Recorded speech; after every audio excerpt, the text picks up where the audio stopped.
Salam salam salam salam ñu ngi leen di nuyu di leen ziar leen jox seen wàccuwaay di leen jaajëfal yéen ñëpp ci seen taxawaay di wax ngeen partage ko ñu yaatal ko ñoo ngi ci Facebook bi ak ci YouTube bi di nekkuñu ci TikTok bi ñu ngi ci Facebook bi ak YouTube bi ñu jàpp ci yaatal ko mu yaatu di leen nuyu yéen ñëpp di leen jox seen wàccuwaay kenn ku nekk ci yéen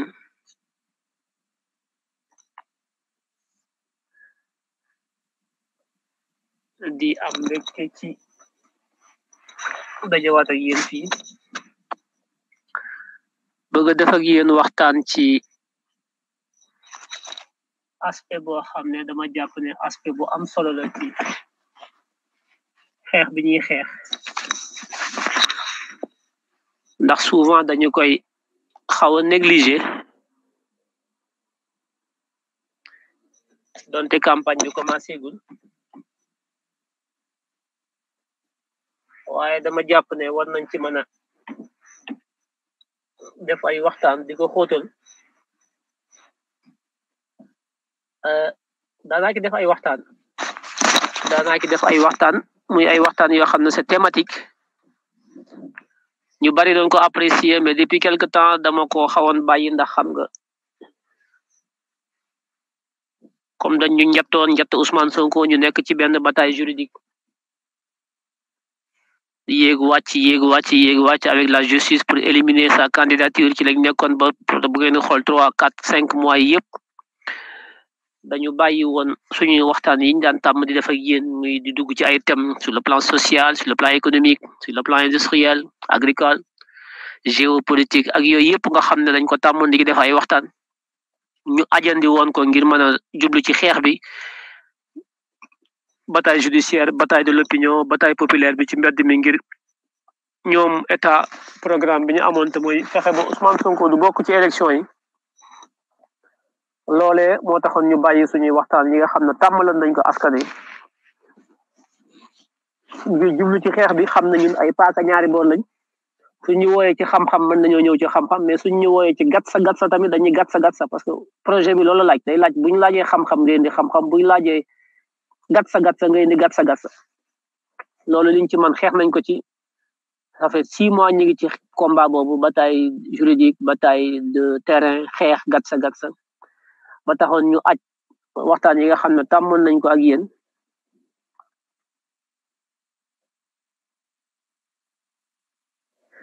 muy bataille yi nga xam ne mën nañ ci wax ak yéen muy question finance question économie question éducative agricole et industrie question monétaire géopolitique géostratégie géoéconomie les questions liées donc aux relations internationales, la coopération bilatérale, multilatérale, le système des Nations Unies, la question sanitaire, le nouvel ordre mondial. Et pour nga xamné doon nañ ci def ay waxtaan ñu ajandi woon ko ngir mën a ñëw ci xeex bi nga xam ne moom lañ doon def boobu ba léegi ngir bëgg suñu candidat bi Ousmane Sonko bokk ci élection yi ndax xamal fi Macky Sall jëm ak li mu ko bëggoon a def mooy éliminer ko comme ni mu ko yàgg defee saa yu élection ñëwee.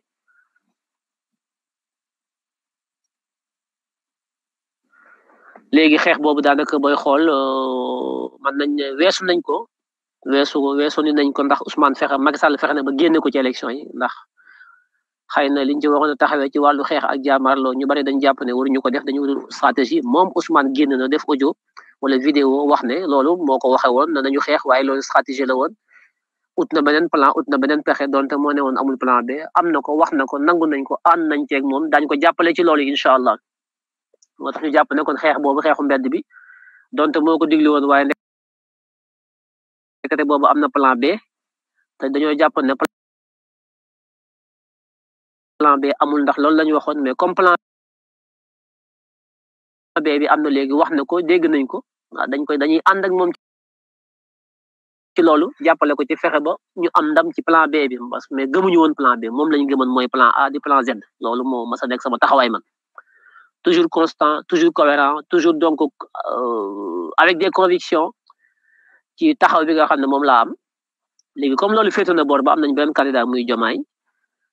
dañ koy def suñu candidat jàppale ko fexe ba campagne bi jaar ci yoon fexe ba programme bi jaar ci yoon fexe ba dégg nga maam mu nekk campagne boo xam ne du beddi kenn sànni campagne boo xam ne ci thématique yi ñu war a teg kenn ku ne da nga ci war a gis sa bopp ndax réew mi nag dañ ko bokk te wuute ñu baree bari ay xalaat wuute ay dundin wuute ay am-am wuute ay man-man wuute xam-xam wuute ci baree bari loolu yàlla dogal réew moo dem nit ñi meluñu amuñu wenn melokaan ñoom ñëpp ñi dañuy am ñu ñàkk ñi wér ñi feebar ñi dëkk ci kaw gi ñi dëkk ci taax yi ñii di bay ñii di sàmm ñii di xëy di dugg ci bureau yi ñii di jaay gerte caaf dégg nga loolu ñi lépp rek yéen a ma gën a xam dama koy tënk loolu nag ay wuute la yoo xam ne am na ci askan wi waaye nag bisub jogante bi di bis bi nga xam ne ki lañu war a tànnee kuy jiite réew mi bis boobu duñu xam ne ku am ku ñàkk ku man ku mënul kuy bay ak kuy sàmm kuy napp ak maçon xàmmeewuñ ci kenn kenn ku ci nekk bis boobu ñun ñëpp la réew mi di boole takk ñu boole ñu nekk benn nit yam ci ay àq ak i yelleef te mooy sa carte bi nga yore xob bi nga yore moom laa yore moom la Macky Sall am moom la Ousmane Sonko am kenn ku ne benn xob boobu moom ñun ñëpp ñoo ci yam kenn ëppalewul ki sa morom muy carte bi nga xam ne moom nga war a joxe pour tànn ki nga bëgg mu jiite réew mi bis boobee ñu dëgmal ko muy le 25 février bi ki am ak ki ñàkk ki mën ak ki mënul ki xam ak ki xamul ki dëkk ci taax beeg ki dëkk ci kaw gi maçon beeg chef d'entreprise bi milliardaire beeg pauvre bi ñoom ñëpp ñooy am kenn ku ne benn xob nga am benn carte loolu moom mooy démocratie bi gën a leer ci Sénégal nga xam ne bis boobu moom ñëppay tolloo ci wàllu woowu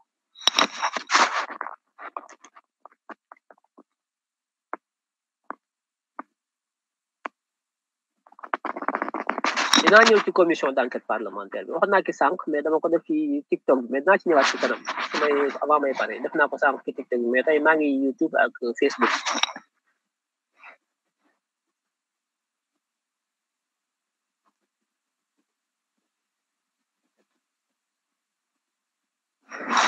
ma bëgg nag ñëw ci benn aspect boo xam ne gis naa ñi ngi wax di wax xëy na dina ñëw ci campagne bi mais man duma xaar campagne damay anticiper ndax bés bu nekk maa ngi campagne muy l'aspect économique du projet mu nekk lu ma ñoro parce que dama jàpp ne projet bi dañ ci war a bëral fësal ci li ëpp solo pour man parce que voilà ñi ànd ak Ousmane Sonko ay nit ñu bari lañu bokk fu ne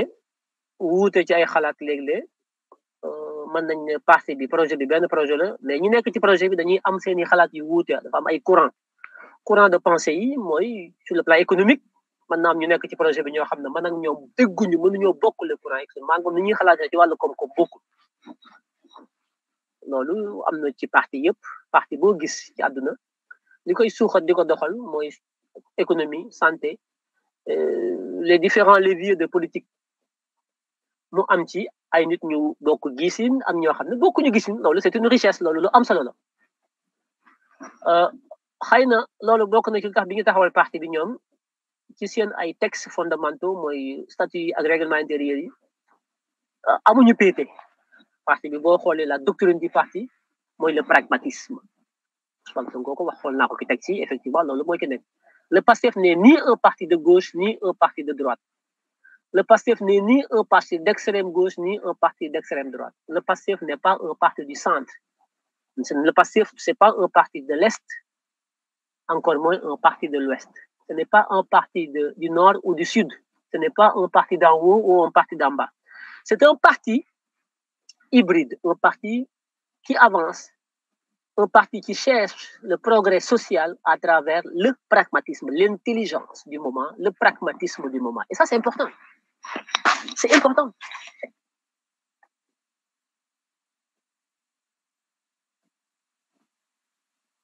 Donc, idéologie PASTEF, sur tous les aspects économie, politique, industrielle, moi, parti bo xamne du gauche du droite. Waye parti la bo xamne fu mu gis idée bu baax. Parti bo xamne fu mu jappé né li moy li gën ci askan wi mu jël ko doxal ko. Ak loolu fu mu mën a jóge su fekkee ñu nekk ci gauche bi ñoom ñoo ko baaxoo di ko wax wala ñu jàpp moomale ko seen bopp wala ñu nekk ci droite wala ñu nekk extrême gauche Pastef ne na man toppatoowuma gauche droite toppatoowuma idéologie yi fi nekk yooyu yëpp man Pastef doxuma ci loolu sama idéologie mën nañ ne c'est une idéologie humaniste mooy lépp loo xam ne c'est une idéologie progressiste humaniste mais le petit pragmatisme sans parti pris man je suis de gauche donc idée bi idée droite la du ma ko jël wala man je suis de droite idée bi idée gauche la du ma ko jël déedéet kon dafa baax dañu nekk ci veillu campagne war a dem ci campagne te ku wax campagne wax jëf ak dige ak askan wi ngir ñu mën laa jox seeni carte fal la ba li nga leen di dikk ak li nga leen di wax ñu mën koo gëm ngir yaakaar bu ñuy am ci yow ëllëg amu ci kenn kuy joxe sa carte koo xam ne da nga koy joxe ngir ki nga koy jox dafa rafet dafa baax dafa dëkk fii noble la sa sëriñ la déedéet koo kuñ ciy voté bas rek ñëpp ci am kuñ ci jox suñu carte dañ la koo jox ngir am ci yow yaakaar boo xam ne boo faloo am noo ñu mën a taxawee kon loolu dafa am solo.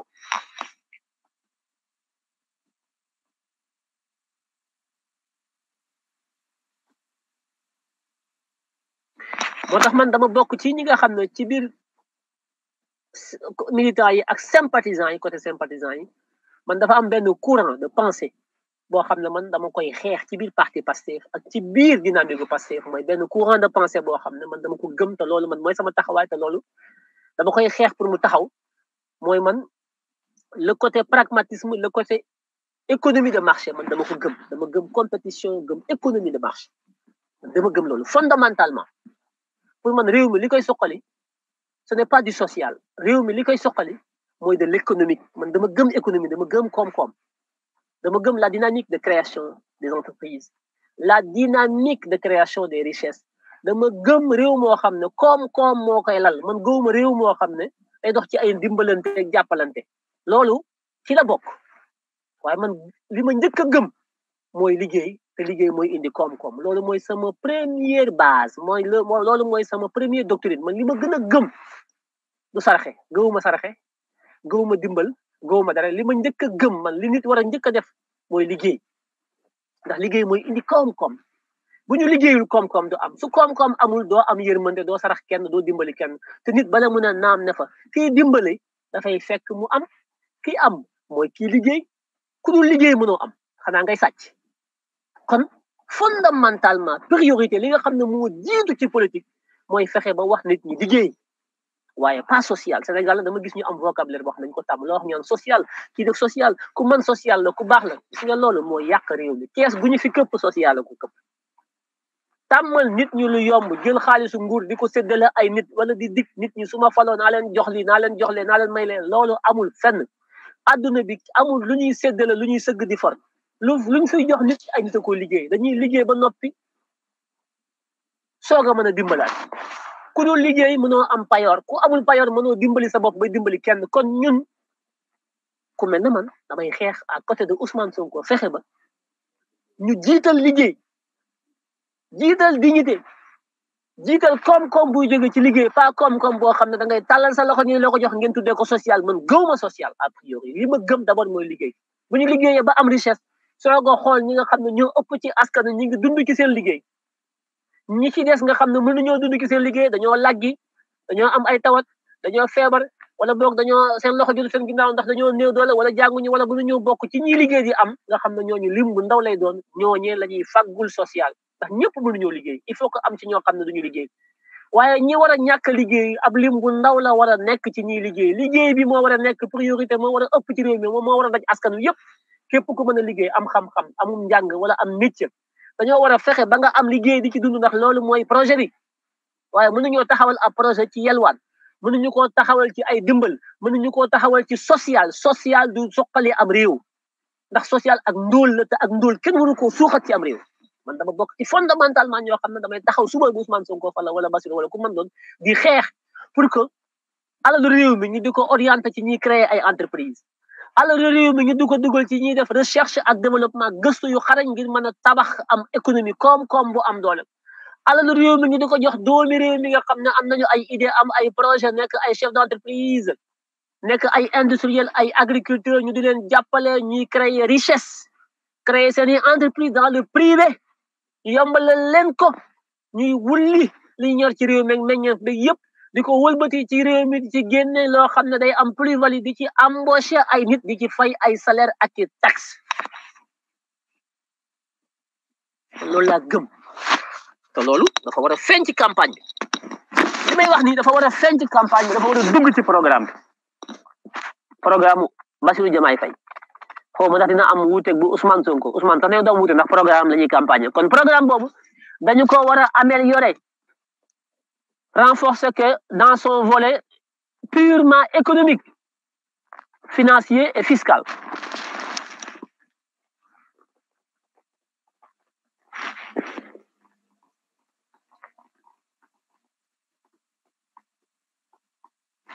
Pourquoi ma di ko wax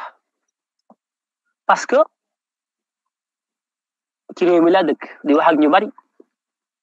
daf ci am ci réew mi ñoo xam ne ay chef d'entreprise lañu ay investisseurs lañu ay créateurs d'entreprise ay employeurs lañu ñoom ñooñu c'est des grands électeurs parce que ñoom dañuy voter mais dañuy créer ay emplois dañuy fay ay salaire di fay ay impôt ci fisc bi nekk ñoo xam ne dañuy contribuer économiquement ci réew mi ci koom-koom réew mi ñooñu dañ leen a war a rassurer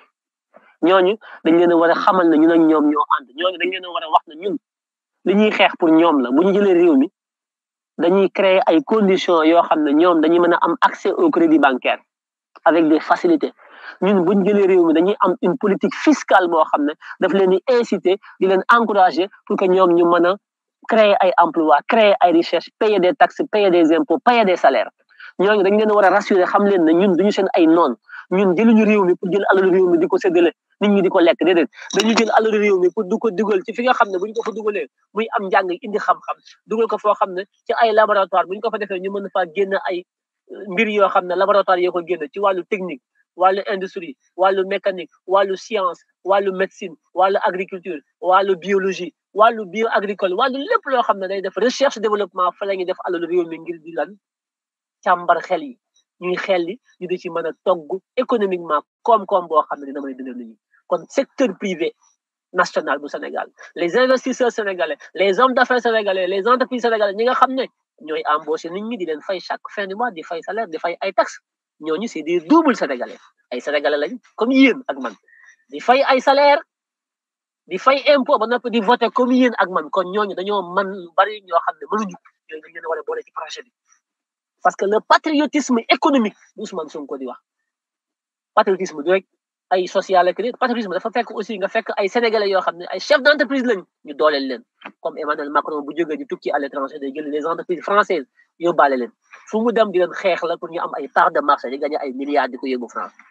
le président américain buy tukki da jël ay hommes d'affaires américains di leen yóbbu le président canadien le président chinois turc Maroc ñëpp a koy def ba mu des ñun Sénégal ñun lu ñu am jox ko tubaab yeeg naar yi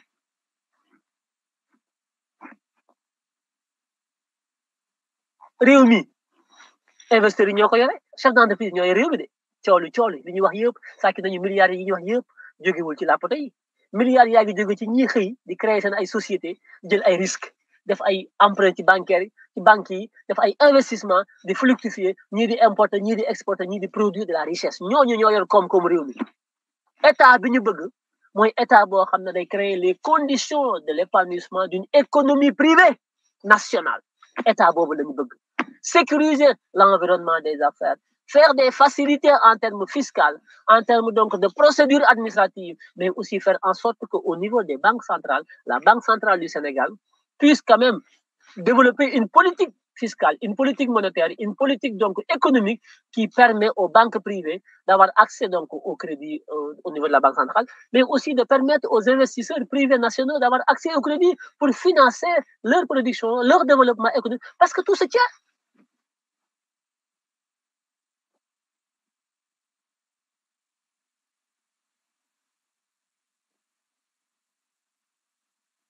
lii nag du live boo xam ne xëy na am ñoo xam ne duñu comprendre mais ñi may waxal parce que électeurs yi du rek voilà ñuy yuuxu nekk ci mbedd yi Bassirou Sonko peut être non ñooñu ci lañ d'accord ñooñu bés bu nekk ma live mais live bi dafa am cible dafa am ñu may ciblé ñoo xam ne ñoo tax may live ma bëgg leen rassurer bëgg leen wax ne ñoom dañu war a am confiance ci projet bi am confiance ci candidat bi muy Diomaye xam ne projet bi su ñëwee du nekk un projet boo xam ne un projet populaire un projet populiste un projet boo xam ne social ak injuste d'accord on va se battre tout ça mais nous voulons une économie un secteur économique boo xam ne assaini sur le plan éthique nga xam ne du am corruption du am njuuj njaaj du am ku ma ndey ku ma amul ndey parce que effectivement quand on luttera contre la corruption bi nga xam ne bu ñu ñëwee ak Diomaye ak Sonko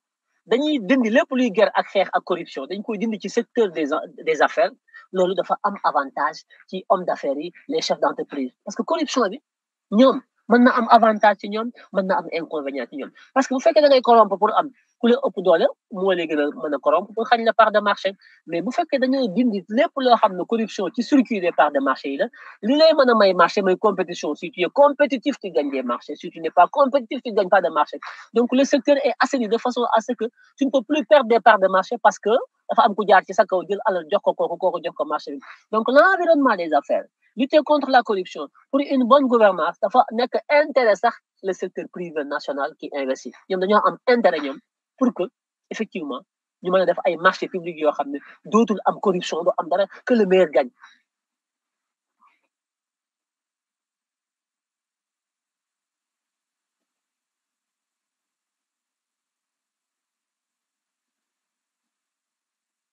C'est important loolu dafa am solo rassurer les investisseurs nationaux yi nga xam ne ce sont des électeurs parce que l'économie sénégalaise est aujourd'hui à 80% entre les mains des étrangers. Comment maintenant inverser cette tendance, faire en sorte que l'économie sénégalaise, détenue à 80% par des sociétés étrangères, puisse demain, quand on sera au pouvoir, revenir au secteur privé national sénégalais, le patriotisme économique. C'est important tout ça. Pour ça, il faut de la préparation, il faut de la formation, il faut des accompagnements en termes de procédures, en termes de politique fiscale, politique économique, en termes de politique donc liée donc à l'accès au crédit avec les banques, la banque centrale, une politique économique et monétaire. D'autant plus que candidat yi ñu am muy Diomaye mais Diomaye c'est un économiste en quelque sorte. Pourquoi? Ou bien on peut dire un fiscaliste. Il est un homme de droit. Il a donc des compétences juridiques. Il a fait du droit fiscal. Le droit fiscal, c'est la réglementation fiscale. La fiscalité est une entité de l'économie. Parce que c'est avec la fiscalité qu'on renfloue les caisses de l'État. Le budget du Sénégal en finances publiques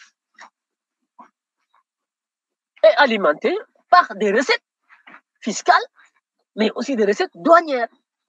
Donc, Diomaye Faye, en tant qu'inspecteur des impôts, doit avoir, et je pense qu'il a, cette fibre économiste du pouvoir. Comment faire en sorte que Ousmane avait commencé à en parler déjà. Comment faire en sorte qu'on optimise l'assiette fiscale. Essayer de faire des réformes profondes sur notre système fiscal de manière à élargir l'assiette, mais aussi réduire les taux d'imposition. C'est possible, réduire les taux et élargir l'assiette. Séquencer les différents acteurs qui interviennent dans l'activité économique de façon à avoir un différent type de taux de fiscalité selon les métiers, selon les secteurs. C'est une très bonne réforme qui permettra à chaque secteur d'activité, selon sa spécificité, d'avoir un type d'impôt spécifique au secteur qui est le tien, de façon à ce que tu ne puisses pas subir les contre-coups de ton secteur. Parce qu'effectivement, tous les secteurs ne sont pas les mêmes. Le secteur de la pêche, c'est pas le secteur de l'hôtellerie. Le secteur de l'hôtellerie, c'est pas le secteur du commerce en détail. Chaque secteur a sa spécificité. On aura une taxe globale pour tout le monde, mais il y aura des taxes spécifiques, secteur par secteur. Ça, c'est important.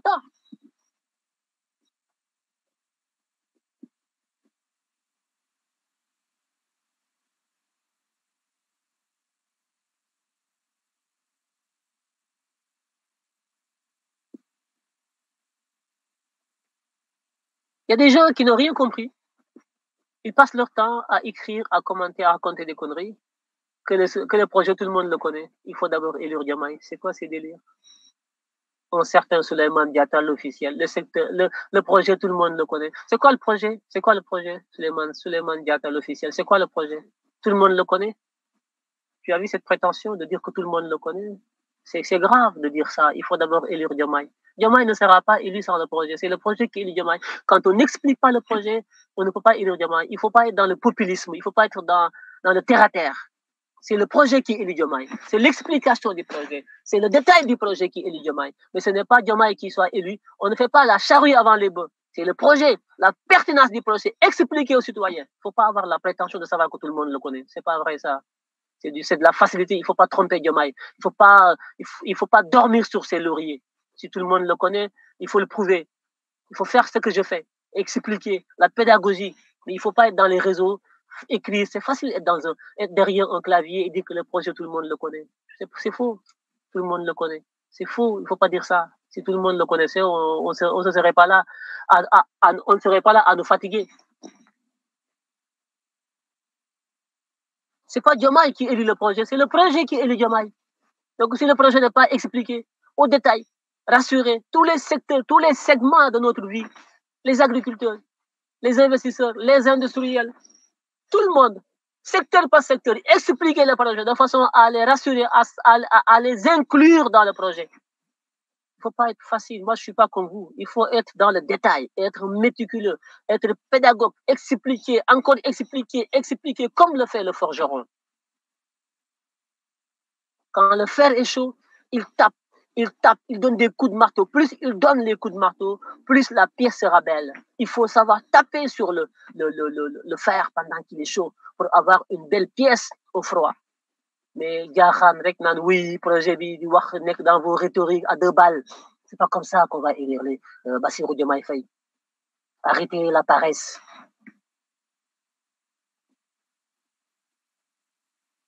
Arrêtez.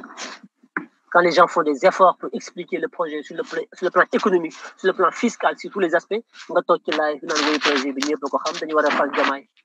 Sur la base de quoi ngay fay Diomaye? Diomaye pour nga fal ko il faut nga dem Saloum wax waa Saloum ne leen yéen gerte ngeen di bay gerte lu ngeen ci am 60 ans de gerte lan ngeen ci am que bu ñu faloo ñun dañuy fexe ba suuf si ngeen di bayee gerte gi ñu titre leen ko mu nekk seen suuf ngeen am ko ci papier la réforme foncière mu nekk benn propriété nga suuf si nekk ci sa këyit valeur la su nekkee ci sa këyit boo demee ci banque bi lebal la xaalis nga mën a bay mais banque bi du la lebal xaalis tant que ci suuf si nekkul ci sa tur waaye banque bi du la lebal xaalis tant que li nga ci bay aussi amul ay avantages donc daañu former accompagner les agriculteurs sous forme donc des pôles de compétitivité économique régionaux les 6 pôles yi nga xam ne ñu ngi ci projet day am des convergences donc infrastructurelles yoo xam ne sur le plan économique industriel sur le plan des infrastructures sur le plan de la transformation agro-industrielle sur tous les aspects zone bu nekk ñu xool yan plus-value la fa am yan avantage la fa am comparatif par rapport à d'autres ñu axer le développement local du pôle à travers donc son avantage comparatif. L'agriculture est transversale au Sénégal. On va faire en sorte qu'il y ait une réforme d'abord foncière sur le foncier, puis une réforme donc dans le domaine donc de la gestion donc de l'agriculture en tant que telle, la mécanisation progressive, mais la formation donc en termes de gestion, en termes de management des agriculteurs. On ne fera pas des paysans, mais on fera des agriculteurs. Et tout ça autour d'une coopérative qui va centraliser l'ensemble des acteurs agricoles d'une région autour d'une coopérative dans laquelle ils seront actionnaires en tant que producteurs et actionnaires. Rassurer donc la production, rassurer la commercialisation, rassurer la transformation. Ce sera un circuit fermé, dirigé par les mêmes acteurs, l'agriculteur, l'industriel, le banquier, l'État, qui seront actionnaires de la structure de la coopérative pour accompagner l'agriculteur de façon à pouvoir produire, vendre, transformer et puis vivre de tout ça. loolu dafa laaj pédagogie dafa laaj dugg ci àll bi wax ko ci olof wax ko ci séeréer ci làkk yëpp nit ñi dégg ko nga ne non le projet est connu il faut que ñu fal Diomaye quoi tu te rends compte vous vous rendez compte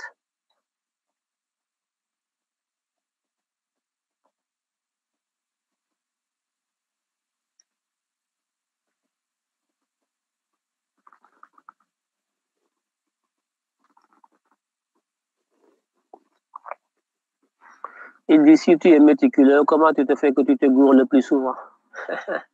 donc pour lui quand on est méticuleux on se gourre pas quoi mais le jour si je me gourais je serais un dieu su fekkoon ne du ma juum damay nekk yàlla est-ce que yéen ay nit ngeen quoi donc man may juum wala may daanu loolu mais yéen loolu ça vous fait un problème quoi yéen est-ce que ay nit ngeen nee na si nee na comme je suis méticuleux pourquoi des fois may juum tu te rends compte comment les gens y réfléchissent des fois ça fait peur quoi comment on peut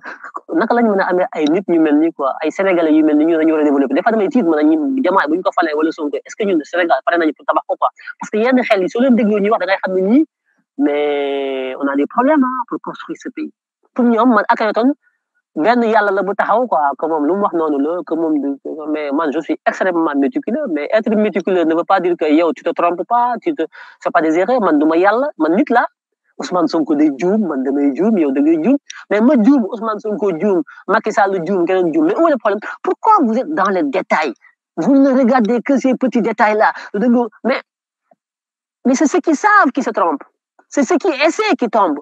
c'est ceux qui entreprennent qui échouent mais c'est quoi votre problème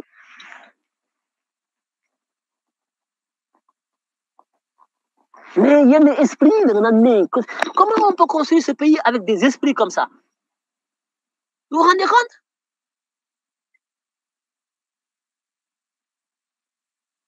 Makhtar Cissé si tu es méticuleux comment ça se fait que tu te gourres très souvent ces derniers mois comme si moi j'étais une machine, j'étais un robot, que j'étais un dieu sur terre, que j'avais dit que moi je me trompe jamais, que j'avais dit que moi j'ai toujours raison, que moi je me dis que moi je suis un homme parfait, comme si j'avais prétendu cela. Tu te rends compte comment lui, il pense le Diakhaté là?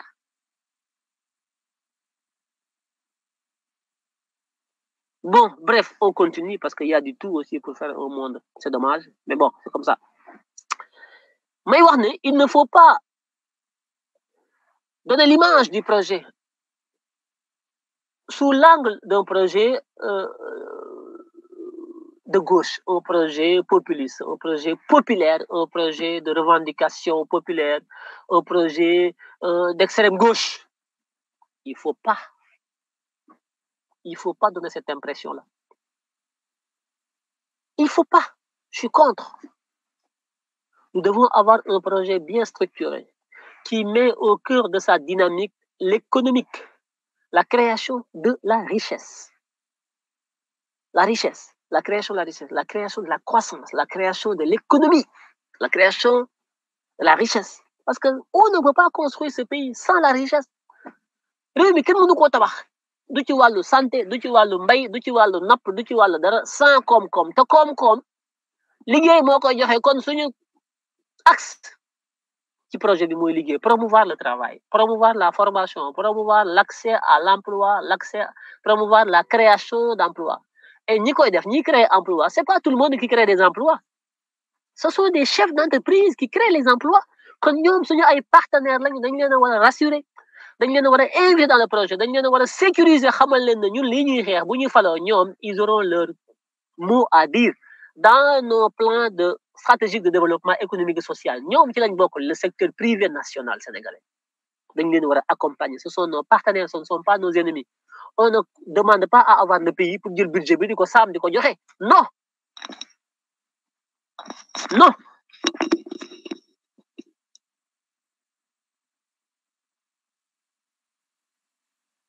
moi je suis fondamentalement attaché à la création de la richesse par l'économie, par l'industrie, la transformation, par l'innovation et la technologie. loolu la gëm te loolu lay défendre ci biir projet bi l'innovation, la technologie, la création de la richesse. Moi, je crois fondamentalement à un État secteur privé. Moi, je ne crois pas à l'État public. Hein. L'État secteur public, c'est l'État qui... c'est pas... Je ne crois pas à l'État provident. Je crois à l'État gardien, l'État structure, l'État assainissement, l'État modernisation, l'État garant des infrastructures, l'État sécurité des investissements, l'État normalisation, l'État donc gardien, l'État justice, État bobu la gëm mais l'État bobu dafa wara fexé ba secteur privé national bi porter l'économie, la croissance et la création de la richesse mais aussi des emplois man État bobu la gëm gëwuma ay état yu am ay usine état yu am ay industrie état yu embauché état yu am ay hôtel état yu am ay entreprise gëwuma loolu c'est pas performant un état n'a pas vocation à avoir des sociétés d'état man gëwuma loolu man li ma gëm mooy suñu jëlee réew mi l'état doit se désengager pour la plupart des sociétés nationales état dafa war a génn diminuer ses parts dans ces sociétés dugal des nationaux sénégalais dans ses actions état dafa war a def loolu ba pare accompagner leen néew mu roccee ko à 100% mais progressivement que l'état sort qu'il cède ses actions aux nationaux aux sénégalais qui sont là qui sont rompus à la tâche pour prendre quand même le secteur donné et suppléer l'état dans la production de la richesse c'est ça les États modernes. C'est ça les États performants. États performants, ce ne sont pas des États chefs d'entreprise. Je ne crois pas à l'État chef d'entreprise. La plupart des sociétés d'État, d'ailleurs les sociétés nationales, sont des sociétés déficitaires. La plupart, ce sont des sociétés qui sont budgétivores. Ce sont des sociétés, rares sont les sociétés nationales sénégalaises qui aujourd'hui vivent à l'équilibre économique et financier. Ce sont des sociétés souvent subventionnées à coût de milliers de milliards qui auraient pu servir à construire des hôpitaux, à stimuler donc l'investissement des entreprises, à créer des infrastructures routières, à créer la recherche et développement dans les centres de recherche, dans les laboratoires de recherche, dans le domaine agricole, dans le domaine industriel, dans le domaine médical, dans tous les domaines. Voilà où on doit mettre de l'argent. L'État doit avoir une politique fiscale qui permet aux acteurs privés, au secteur privé, de créer de la richesse, de payer des emplois, et puis voilà, de porter l'économie. man loolu laa gëm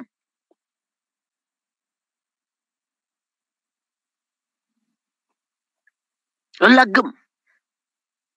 tey société état yu bari Sonacos boo demee dañu déficitaire ay Sonacos ay Senelec subvention la ñuy dundee l'état ne donne que de l'argent subvention mais nañ ko privatiser mais nag pas avec n'importe qui. Il faut pas privatiser ces sociétés-là avec des Sénégalais qui ne sont pas prêts. Il faut formater les esprits. Faire télécharger certains logiciels à certains Sénégalais patriotes, engagés, modernes, décomplexés, qui disposent des outils de management modernes. Ils savent comment faire,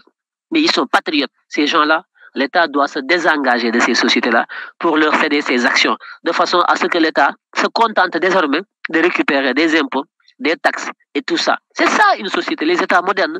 n'ont pas de société. Les États modernes libèrent leur société et récupèrent les taxes et les impôts. C'est ça les États modernes.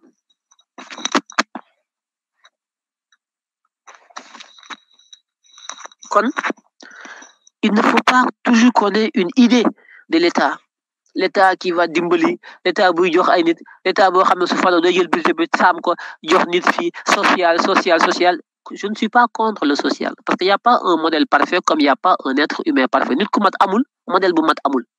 Modèle boo mën a teg économiquement modèle bi mën na dox à 80% mais dina am 15, 20, 25% yoo xam ne ñooñu ce sont des ratés du modèle. Mooy ñi nga xam ne ils sont au chômage, ñi nga xam ne ils sont malades, ils sont handicapés, mënuñu liggéey, ñi nga xam ne ils vont forcément vivre des minima sociaux. Ñooñu effectivement il faut que ñu créer benn filet de solidarité sociale boo xam ne comme ñoom mënuñu dem dans le système économique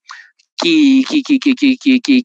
fonctionne, parce que nous, effectivement, ce sont les ratés du système, il faut qu'on les prenne en charge au nom de la solidarité nationale. Je suis parfaitement d'accord là-dessus. Mais avant de pouvoir prendre en charge des gens qui sont donc laissés de côté par le système de défendu, il faut déjà que le système ait eu à créer une richesse, une plus-value. Il faut que le système quand même puisse dégager du cash flow pour qu'on puisse quand même venir en aide à ces gens-là. Mais nous, on collecte les budgets, l'impôt, les recettes, c'est pas viable.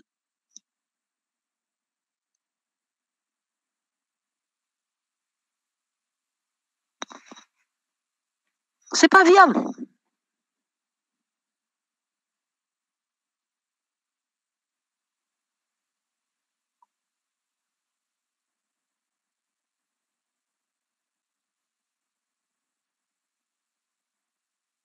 Donc, nous devons être très explicites et très clair là-dessus par rapport donc à tout ce qui évolue dans le secteur privé national. Tous les Sénégalais gorgorlou qui aujourd'hui ont des petites boîtes, certains même sont dans le secteur informel.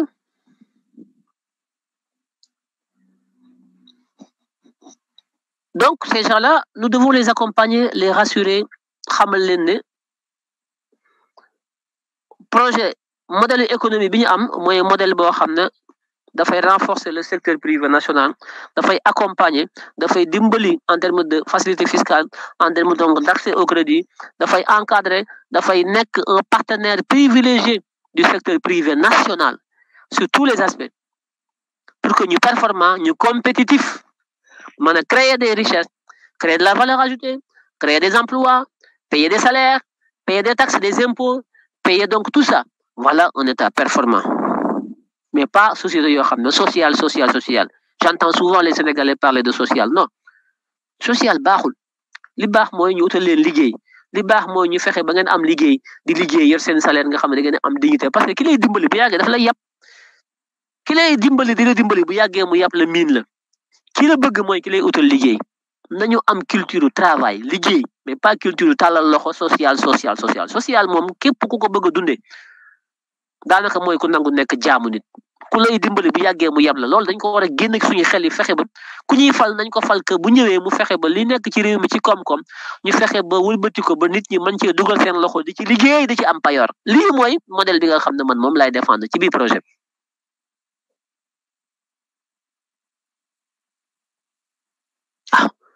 Dëkk yi dem ci àdduna bi yëpp noonu lañ def am nañu pétrole am nañu gaz. Am nañu zircon am nañu jën pêche ci géej gi am nañu ay suuf su tàlli am nañu ndox am nañu maraîchage am nañu phosphate mais lan moo ñu manqué am nañu or à Sabadola lan moo ñu manqué ay nit yu gëm économie ay nit yoo xam ne yu taxaw ak état bu taxaw état boo xam ne du dox ci corruption état bu bëgg réew mi état bu patriote état boo xam ne day ànd ak aw askanam di leen jàppale. Waxuma di leen may waxuma di leen sarax waxuma social déedéet état boo xam ne day taxawal ay banque yoo xam ne wala mu ne banque centrale bi nekk ci réew mi damaa bëgg xaalis bi nga yombalal ko banque privée yi nga xam ne aussi dañ ciy dugal sénégalais parce que banques yi nekk Sénégal yu ci bari étranger yi ñoo ko moom il faut que ñu nationaliser yenn banques yi jox ko sénégalais yi waaye nag gérer banque gérer société dafa am état d'esprit bu ko gérer de mënoo gérer banque gérer société bëgg yor ñeent jabar di joxe dépense fii juróomi xar doom yu bari kër yu bari 4 fii kër loolu tamit dépense la donc dafa am loo xam ne tamit àndul ak développement donc am na ay sacrifice yoo xam ne ki suñu ni ñuy dundee ci suñu façon bi ñuy dundee ak ni ñu bëgg a dundee nga xam ne ça coûte excessivement cher lépp xaalis la boo ko bëggee dundee tamit il faut ngay këpp kees société bu ñu la jox nga yàq ko 4 yu bari ñeenti kër ñeenti jabar ñeenti dépense ñeenti xaru tabaski ñeenti màggal ñeenti gàmm lépp nga bëgg ko def loolu tamit xaalis la ñu ci bari loolu moo leen dugal ci ñu këpp kees donc am na loo xam ne il faut que ñu muñ ko waaw tubaab yeeg naar yi gënuñu ñoo performant lu dul benn jabar la ñu am ñetti doom yoruñu fukki kër ki joxe fi dépense ki nekkuñu ci ay événement yu bari donc seen salaire yi ñu am dañ ciy mën a dund loolu tamit nañ ci bàyyi xel ay révolution yu mag la laaj dafa laaj ay changement de mentalité ak paradigme yu bare yoo xam ne bu ñu bëggee soqal réew mi il faut que tamit ñu am lu ñu xañ suñu bopp ci wàllu bakkan ci wàllu aada ak cosaan ci wàllu nu ñuy dundee il faut que ñu xam loolu aussi waxante dëgg.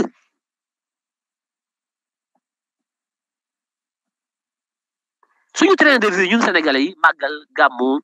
ngénte dëj bëgg a takk ñeent jabar ku ci nekk nga dugg ci kër joxe ñeenti dépense par jour am lu mat fukki doom ñaar fukki doom jëndal leen ay yére école bi scolarité ku feebar nga faj léeg-léeg ñu sollicité la mbokk yi nga joxe fii dimbali fee social fii bu Tuubaa xew la nga dem Tiwaawan nga dem fu ne nga dem fa mais loolu xaalis moo koy def mbokk yi nañu waxante dëgg mais foo ko jëlee ban salaire nga war a mën a am bu mën a gàddu loolu ban salaire nañu waxante dëgg mbokk yi bu ñu naxante ñi ci bari ñi nga këpp kees yi loolu moo tax ñu koy këpp parce que charge yi ñu leen teg ak ndimbali koo ci fal ay mbokam yaakaar ne sotti na tekki na daf ñoo war a dimbali koo ci dimbali wul mu xas la te yow li nga am pour dund la wàññi sa train de vie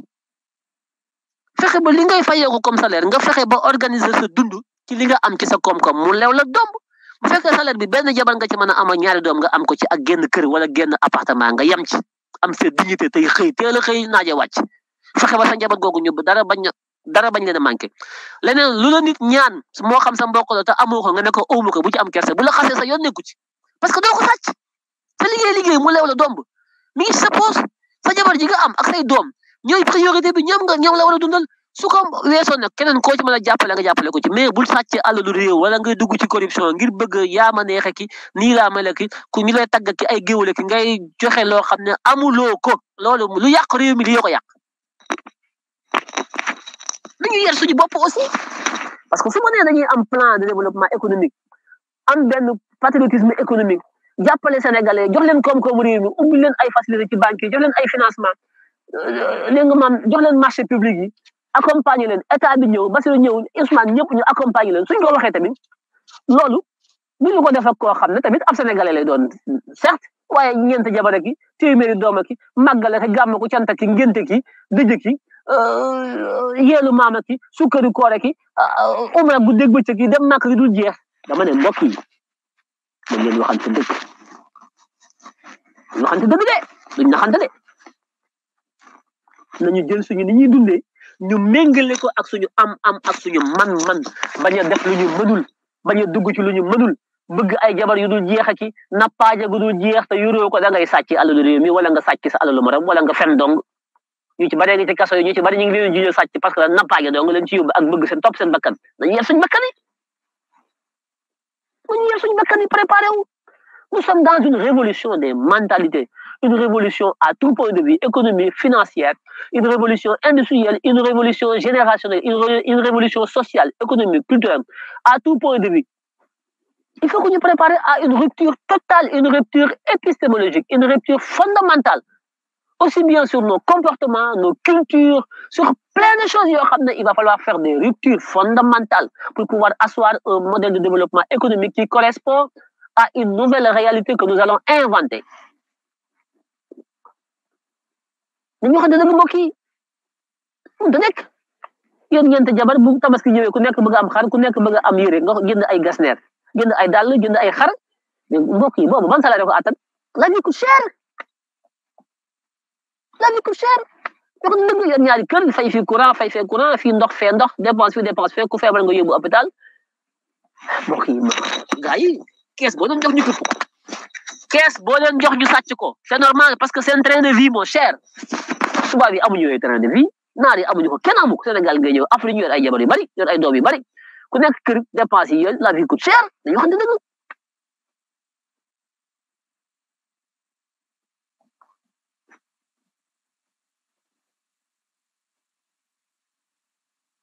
donc bu ñu nëbbante les sujets tabous là fii rien n'est tabou nañu teg lépp ci kaw taabal ji pencoo ko nañu waxtaan nañu waxante dëgg waxtaan amul loo xam ne war nañ ko wax tabu suñu papa yeeg suñu yaay yeeg suñu maam yi ñoom ci loolu lañ nekkoon mënuñu leen a yedd seen génération dund nañ ko mais ñun ñii nous sommes une génération de rupture waaw ndax suñu papa yeeg suñu yaay yeeg suñu maam yi dañ doon bay nekk ci àll bi ci loolu leen dund mais loolu mënatu leen a dundal moo tax l'exode rural tout le monde est dans les rues ñëpp di immigré wu pourquoi parce que dañu bëgg a dund la kon nañu préparé wu à un changement de mentalité fondamentalement ñun ñëpp tëgg projet bi autour de la compétitivité économique tëgg projet bi autour donc des fondamentaux yoo xam ne c'est des fondamentaux immuables yoo xam ne kenn mënuñoo changer ci loolu mooy lan mooy réew mi dañ ko bëgg a yor ci naka ci njub ci transparence ci justice sociale ci yemale benn kooku c'est le premier pilier ñaareelu pilier bi mooy ba loolu amee ba noppi nag dañoo bëgg réew mi di dox ci koom-koom réew mi di dox ci yelwaan réew mi doxul ci sarxe réew mi dañoo bëgg fo 90% réew mi muy dox ci koom-koom koom-koom boo xam ne ku yi dee am métier kii am xam-xamam kii ne man damay créer entreprise ki état na dama leen di jàppale yéen ñaan ñëpp fexe ba yow mi am sa xam-xam kii am entreprise man laa embauché di la fay salaire boo xam ne di nga ci mën a dund décemment doo sàcc te di nga nekk nit ba noppi nga ciy fay ay impôt man état ma am ci ay taxes yoo xam ne mooy tax ma defar tali mooy tax ma defar hôpitaux yi mooy tax nit ñi mën a faju mooy tax ma investir si njàng mi nit ñi mën a jàng mooy tax ma créer ay laboratoire yoo xam ne man état dama koy subventionné chaque année ñu yóbbu fa ay scientifique ay chercheurs ñuy def ay recherche di gëstu ci wàllu lépp loo xam ne dafa amal njëriñ askan ci wàllu innovation ak technologie waaw loolu mooy deuxième pilier bi le premier pilier c'est la bonne gouvernance la transparence et la justice sociale c'est le premier pilier de notre projet le deuxième pilier c'est l'économique créer de la richesse créer de la valeur ajoutée créer de la croissance avec les conséquences créer des emplois créer des taxes et donc enrichir l'État ça c'est fondamentalement troisième pilier bi soog a ñëw muy le pilier de la solidarité nationale mooy ñi nga xam ne ñoom parce que ñëpp yamuñu am na ñoo xam ne ñu faible naturellement mënuñoo nekk ci pilier bu njëkk bi mënuñoo nekk ci deuxième pilier bi ndeysaan c'est les maillons faibles de la chaîne na ci am mais nag bu mu nekk majorité na nekk minimum une minorité ñu bari nañu jàll ñi nga xam ne mënuñoo jàll nañu nekk lim lim bu ndaw muy ñi nga xam ne ils sont des cas sociaux nga xam ne dañu feebar wala bu ñu xam-xam wala daal ñoom xëy na seen xel foofu la toll li ñu bari mën mënuñu ko ñooñu on doit pas les laisser de côté on doit avoir des filets de sauvetage en termes de solidarité sans pour autant que mu nekk benn assistance bu ñu leen assister di leen jox ñuy lekk ñu tëdd lu ñu dee ñooñu am na lu ñu mën bu leen état di dimbali tamit nañu nekk ñoo xam ne dañuy engagé wu dans la vie associative état yi di subventionner les associations ñu am ay activités associatives dans le domaine de la conscientisation des citoyens dans le domaine donc de tout ce qui est donc politique donc de citoyenneté de civisme ñoom tamit ñu ciy engagé wu état di leen jàppale sous forme de subvention mais mënoo toog rek ñu la jox ngay lekk déedéet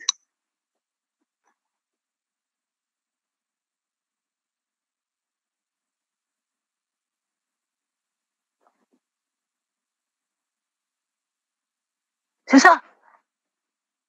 Donc, je ne suis pas contre le social, mais le social, moi, c'est mon dernier pilier. La bonne gouvernance, la transparence et l'équité, la création de la richesse par l'économie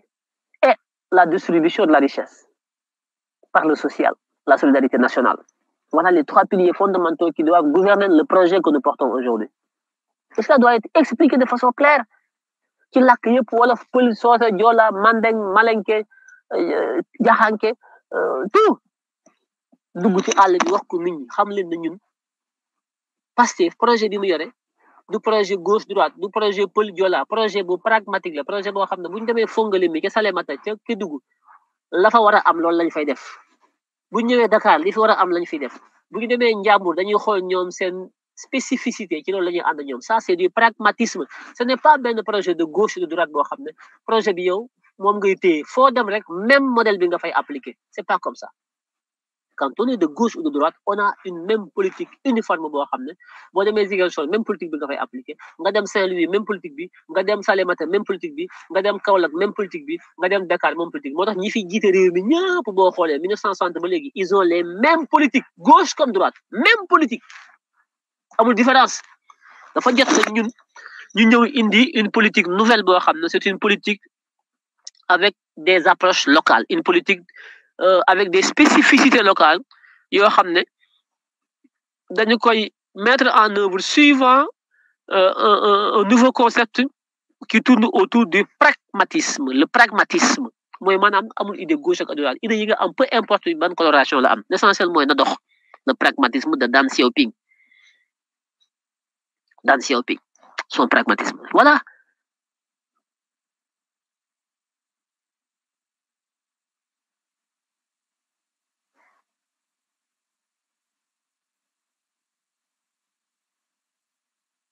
Voilà ce qu'il nous faut.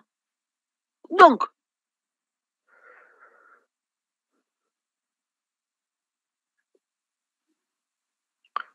nous avons intérêt donc à rassurer le secteur privé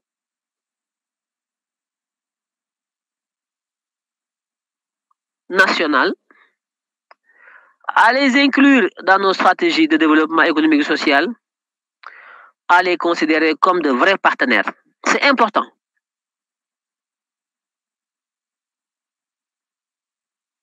C'est extrêmement important.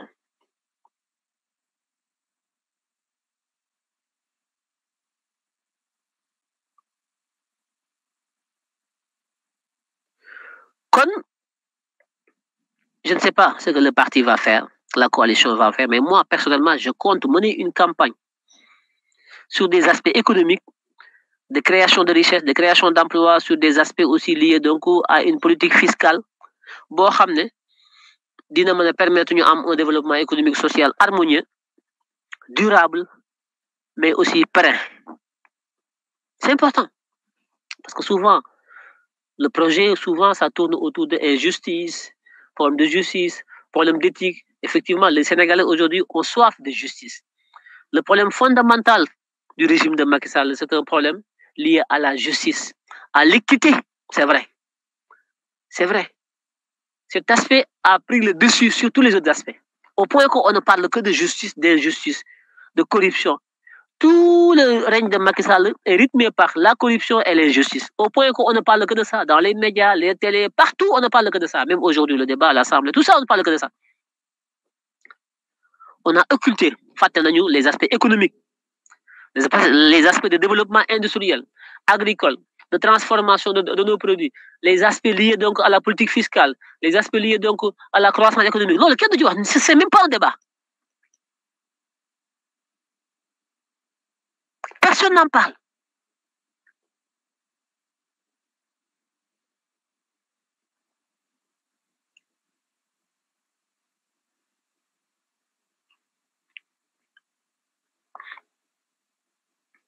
Et pourtant, loolu dafa am solo parce que ñiy voté ñëpp ak di yuuxu campagne bi yëpp kenn ku ci nekk fu ngeen mënti dem tamit nit ñi li ñu bëgg mooy bu ngeen faloo ba njëriñ lay am ñun luñ ciy gisee suñu bopp ñiy voté ñëpp mooy nooflaay la ñu bëgg ak dund gu baax. Donc c'est important, le contrat qui lie l'électeur à l'élu, c'est un contrat de confiance articulé autour de l'espérance de l'électeur et l'offre en termes de réponse par rapport à l'espérance de l'électeur que le candidat, l'élu, met sur la table. Donc l'élection en démocratie, c'est comme la loi de l'offre et de la demande en économie de marché. L'économie de marché, tout est économique, même l'élection est une économie. C'est la loi de l'offre et de la demande. Le candidat, il a une offre. L'électeur a une demande. Diomaye Faye va venir dire que man, ça m'offre, l'île allait nous proposer, yen Sénégalais. Voilà mon offre. Il va venir dans le marché. La campagne est un marché. Il faut faire donc la campagne, il faut faire donc une campagne comme on fait la compétition dans un marché en économie. C'est la loi de l'offre et la demande. C'est la loi de l'offre et la demande qui fixe le prix. Le prix du bien dépend de la loi de l'offre et de la demande. Donc, la victoire de Bassirou Diomaye Faye dépendra de son offre programmatique par rapport à la demande des électeurs. C'est purement scientifique. C'est comme la loi de l'offre et de la demande en économie.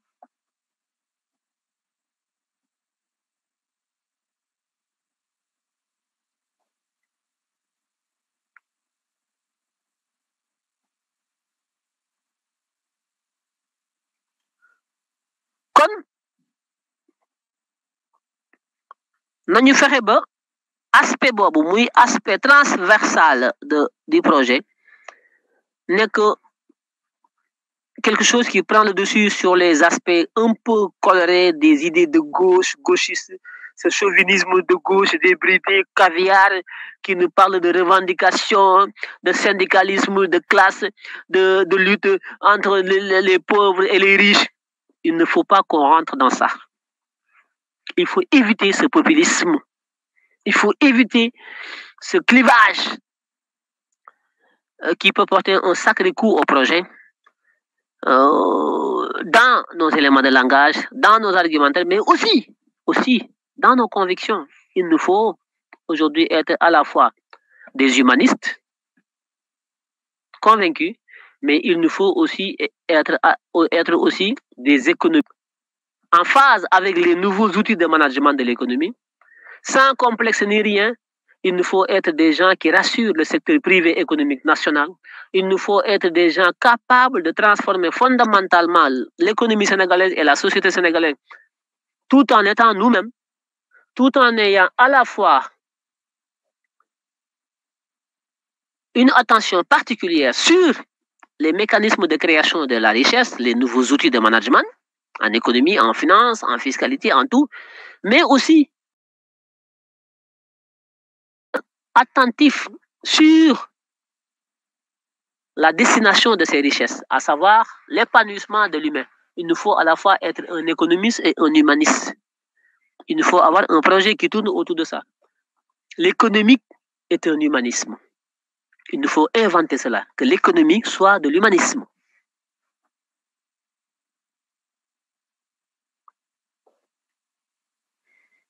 nee na wax olof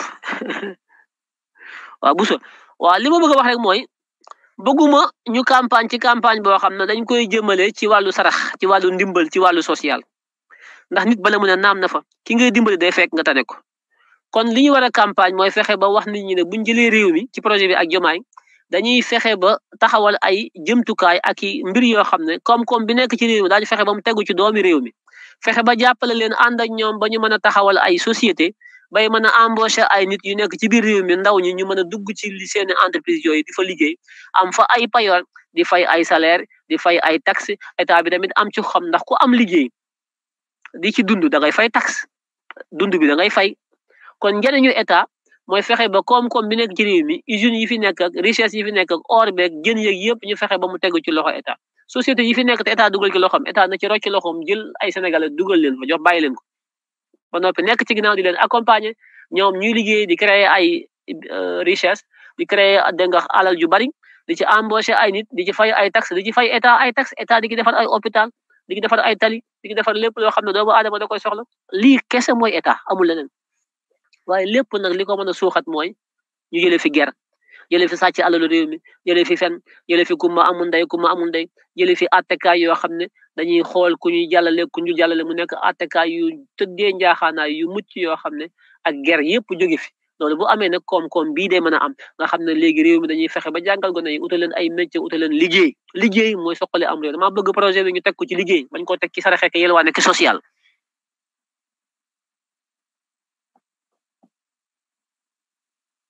loolu laa doon wax sànq buso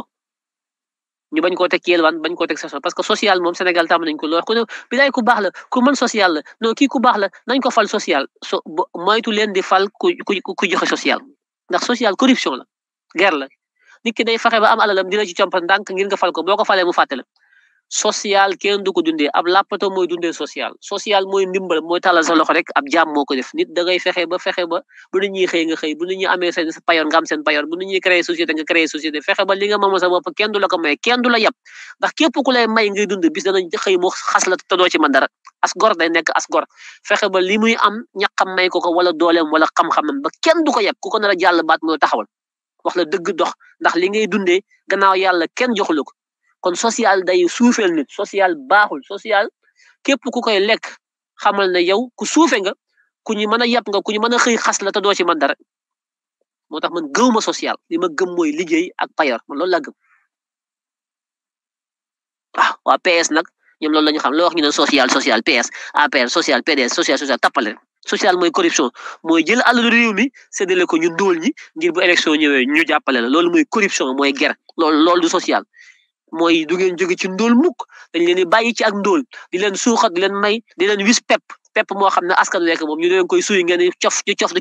ba élection ñëwee ñu leen ñoo leen suyoon am pepp kat kon jox leen ñu carte yi ngeen joxaat leen carte yi ñu di leen suy am pepp di leen suy am pepp ba kañ ba keroog ngeen di dee seen doom yi bu ñëwee nekk ci loolu lànk leen loolu au lieu que ñu leen di suy am pepp di jël seen carte yi ngeen leen votel wax leen ñu jox leen am pepp ngeen dem jiyu ko dañ leen jox ay tool jox leen am pepp jox leen engrais jox leen lépp pepp mi nga xam ne moom lañ leen doon suy ngeen di ko cof ngeen bàyyi ko di bayal seen bopp am pepp ndax am ngeen engrais am ngeen lépp di ko jaay yor seen i payoor di ci dund nga xam ne ku la xool nga xool ko ku la joxoñ nga joxoñ ko loolu mooy dëgg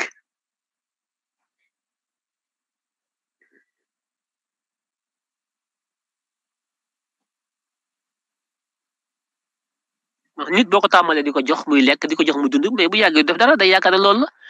te loolu amul fenn àjjana sax loolu amul yàlla amul lenn loo xam ne da ko fee ñun yàlla yóbbaluñ dara social bu amoon yàlla muy njëkk social yàlla daf ñoo may dara ci àdduna bi daf ñu fay wàcce pour ñuy dang-dangi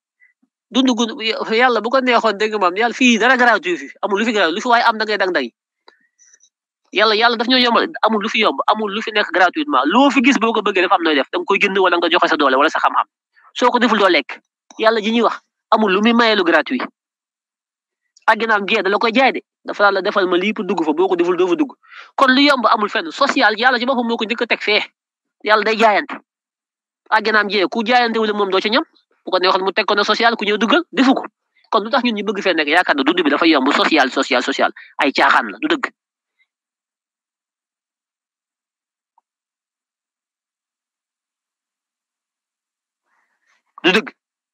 kon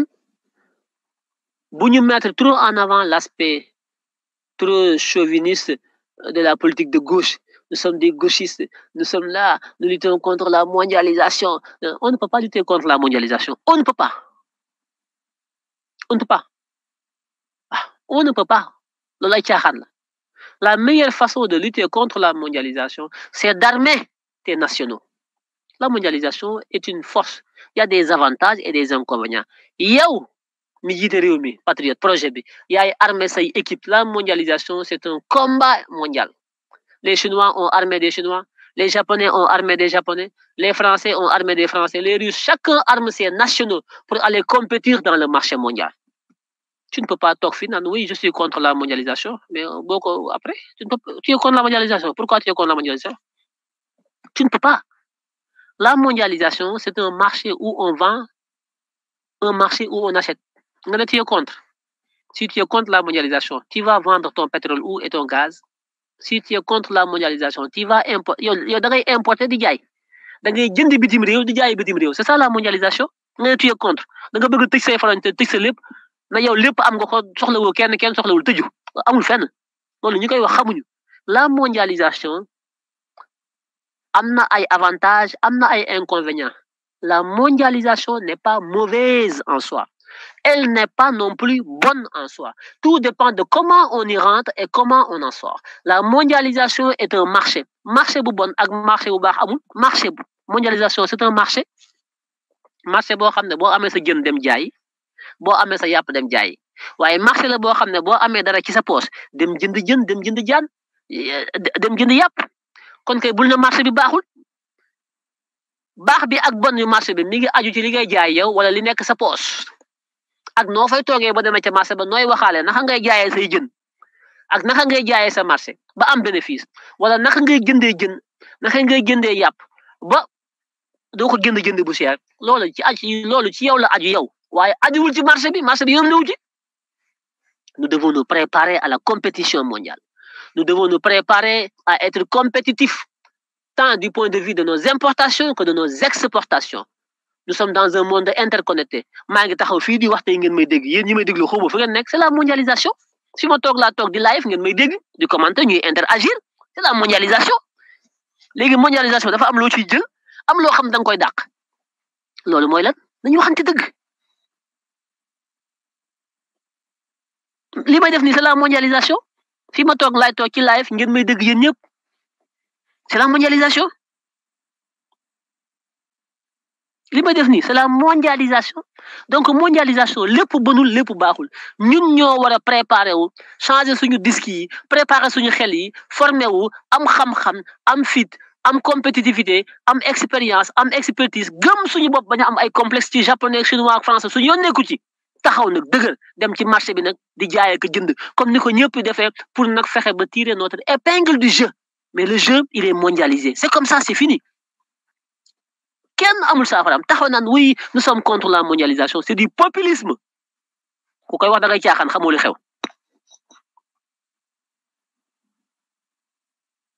mondialisation bonul baxul te loolu du mondialisation rek de lépp demee noonu adduna bi bonul baaxul lépp loo gis ci adduna bonul baaxul lépp ngi aju ci yow mi koy sikkal noo taxawee parce que léeg-léeg nga ne mbir mi baaxul fekk du mbir mi ci yow la yow ni nga ciy demee moo baaxul ni nga ciy yore sa loxo moo baaxul ni nga ko xalaatee moo baaxul ni nga ko déggee moo baaxul nga sikkal mbir mi fekk du mbir mi yow la yaa war a xool sa toogaay xool sa taxawaay xool ni ngay doxalee nga bàyyi fa sa bopp di sikkal mbir mi parce que bëggoo sikkal sa bopp dañu waxante dëgg tey suñ fi nekk c'est l'internet bii ma taxaw tey di wax c'est le produit de la mondialisation c'est la mondialisation c'est la révolution industrielle moo créé les échanges internationaux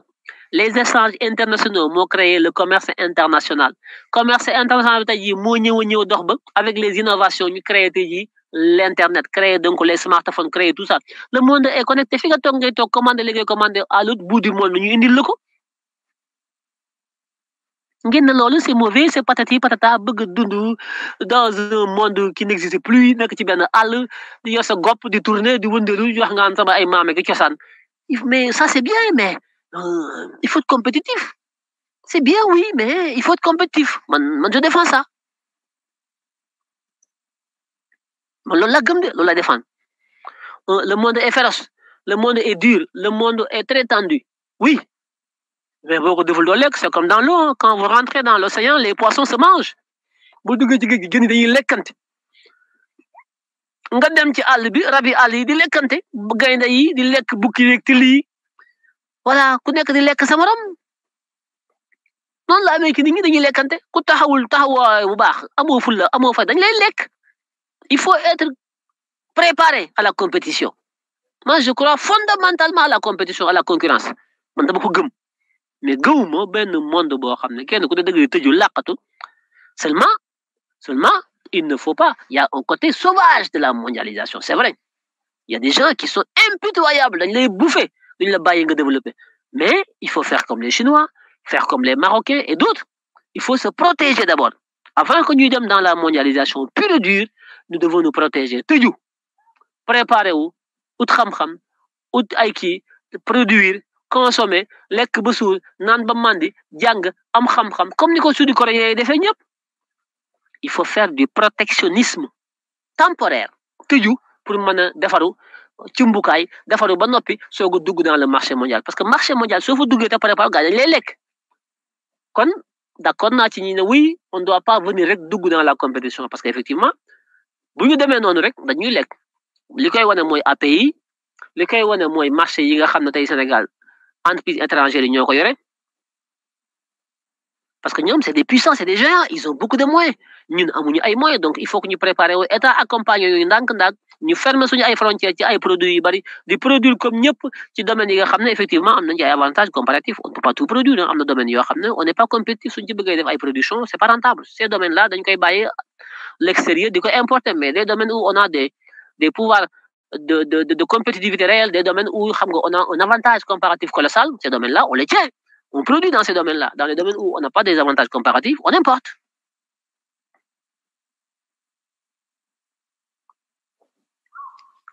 Bousso waa ni Bousso nee na nan nay wax olof Bousso la léeg-léeg ma dugg ci tubaab bi wax na dëgg de Bousso lii may wax yëpp daal ci gàttal ci tënk mooy daal fexe ba jàppale doomu réew mi jox leen koom-koomu réew mi jàppale leen ci alal ak ci banque ak yooyu ak yombal leen ci impôts yeeg taxes yi fexe ba ñoom ñu mën a wëndeel économie bi koom-koom bi yore liggéey yi fexe ba jàppale nit ñi fexe ba dégg nga maam nit ñi di liggéey di créer ay emploi di jaay ak jënd créer am alal di ci fay état tamit di ci mos ci wàllu taxe ak impôt lii daal mooy li nga xam ne moom mooy le patriotisme économique mooy li Ousmane Sonko di woote nga xam ne tey jii li ëpp ci réew mi téeméer boo jël juróom-ñett fukki koom-koom réew mi ngi ci loxo tubaab yi naar yi ak marocain yi dañ koy génn réew mi mu dem koom-koom réew mi ngi ci loxo tubaab yi ak naar yi loolu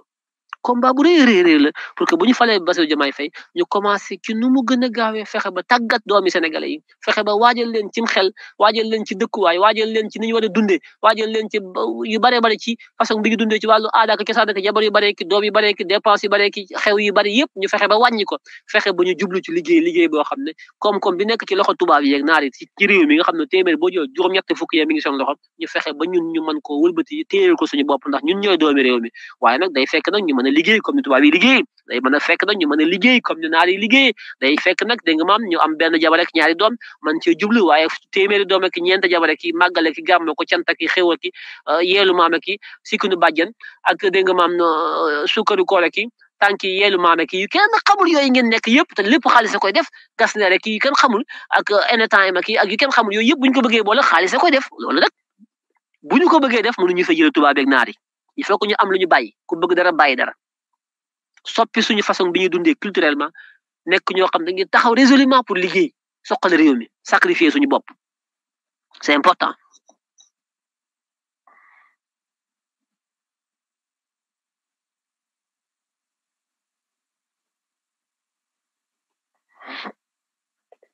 Bousso waaw Bousso nee na daf maa bëgg waaye mais man Bousso benn jabar la am Bousso man benn jabar la am benn jabar laa bëgg sama jabar ak samay doom. waaw man benn jabar laa am ak ñetti doom Bousso man waaw man loolu laa gëm benn jabar ak ñetti doom parce que man sama doole foofu la toll loolu mooy sama idéal loolu mooy sama xalaat gàmmu jiwuma màggaliwuma déwuma ceet déwuma fenn yooyu yëpp li ma am yëpp foofu laa koy yem saa su vacances jotee ma takk sama jabar ak samay doom ñu dem vacances fu ñu mën a dem di dund yow suñu dund man loolu laa gëm man benn jabar laa am Bousso waaw xam naa ne nag boobu léegi yaa ngi may topp waaye nag dama lay wax rek Bousso ci dëgg-dëgg man benn jabar laa am ndax góoru benn jabar laa ak ñetti doom alhamdulilah sant yàlla. ah bu su nee maîtresse non bu su amu maîtresse nag amu maîtresse ci dëgg-dëgg amu maîtresse waaw maîtresse yooyu yëpp daal amu ko am na jamono nag daanaa jàdd ko yooyu waaye yooyu yëpp bàyyi na ko yàlla dimbali na ma ci fi toll nii moom fi ma toll nii moom ba ma dugg ci bàmmeel moom maa ngi ñaan yàlla mu sama ji yëpp yooyu yëpp nag nekkutu samay mbir nag kenn ku nekk nag am ngay jaar am nga fa mas a jaar waaye fi toll nii moom bu su li ma dese sama dund moom mooy tabax ñi war a tabax Sénégal ci laa war a bokk man ni may dundee wax naa ko lii may wax ni moom laa gëm de awuma coro awuma gauche awuma droite benn jabar laa am ak sama ñetti doom ah moom laa gëm te ci laay woo ñëpp ndax moo tax boo ma joxee sa kees man du ma këpp keesu état tu xalaatuma ko déwuma gàmm màggalewuma joxuma kenn 10 francs Mali li ma am sama njaboot laa koy def su ëppee ku ma ci mën a dimbali koo xam ne maa ko tane ma dimbali ko toddu force waaw man loolu laa gëm de góomaay jabar yu bare ki rangalee ki gas ne rek ki man góoma yooyu parce que loolu mooy indi randal mooy indi sàcc alalu réew mi mooy indi dëpp kees mooy indi li moo indi lee waaw neex na am jabar yu bari bu tayee nga jaaxaan fenn suba nga jaaxaan fenn fu ne ngay dóori ndigg ku nekk wéer la ni jaay xale yi wër kene gas ne rek alhamdulilah nga tibb ci kees état gi rek yow say 4x4 ku nekk benn 4x4 waaw ngay jaay ndaa nekk jomba ñaaw mais bis bu musiba ñëwee nga xam loolu nag moo yàq réew mi boo dee nag cool ni kur miraas ma ku nekk di rey sa morom sa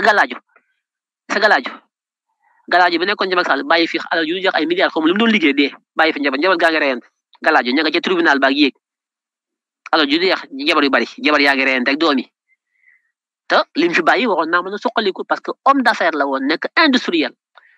tey bu préparé woon boppam tey ji bu dee société bi dafa war a continuer di dox parce que moomatul société bi sénégalais yoo ko moom ndax ñi mu ciy embauché ak richesse bi muy créé impôt yi muy fay loolu waruñu ko ñàkk mais dee na société ba day dee ña ngi koy xëccoo loolu dañ ci war a taxaw pourquoi bu ñu amee alal rek boo dee alal ji yàqu pourquoi parce que ni ñuy dundee la jabar yu bari doom yu bari coow yi boo dee coow na kur te société yi day toll foo xam ne alalu réew mi la société bi day toll foo xam ne nekkatul sa moomeel yow koom-koomu réew mi ko moom dafa war a suqaliku parce que ñi ciy liggéey salaire yi ciy génn payoor yi loolu dafa war a continuer loolu mooy suqali réew mi société boo ko taxawalee day toll foo xam ne moomatoo ko boo dee say doom sax waruñu ko doon dañu war a xool nuñ koy gérer ba muy continuer di dox di créer ay richesse nit ñi di ci liggéey parce que alalu réew mi lay doon su boobaa mais amul kenn kuy xalaat loolu pourquoi duñu xalaat loolu pourquoi tubaab yi ak naar yi yëpp di xalaat loolu pourquoi ñoom ñu raw ñu ci côté boobu pourquoi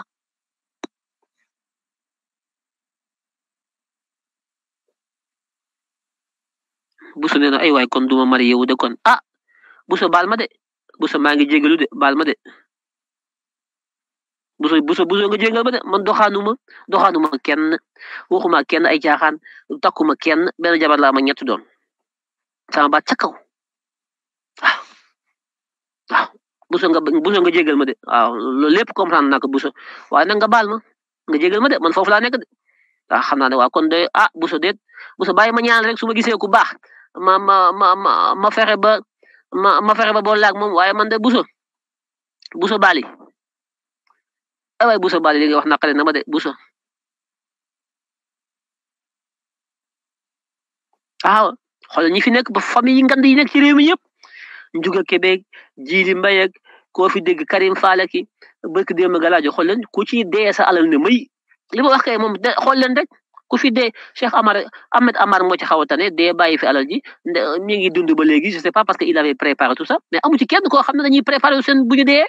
société yi nekk fi di continuer di dox ñu créer emploi mu am système de gestion boo xam ne ça n'a rien à voir avec la famille ñu continuer muy dox amu ci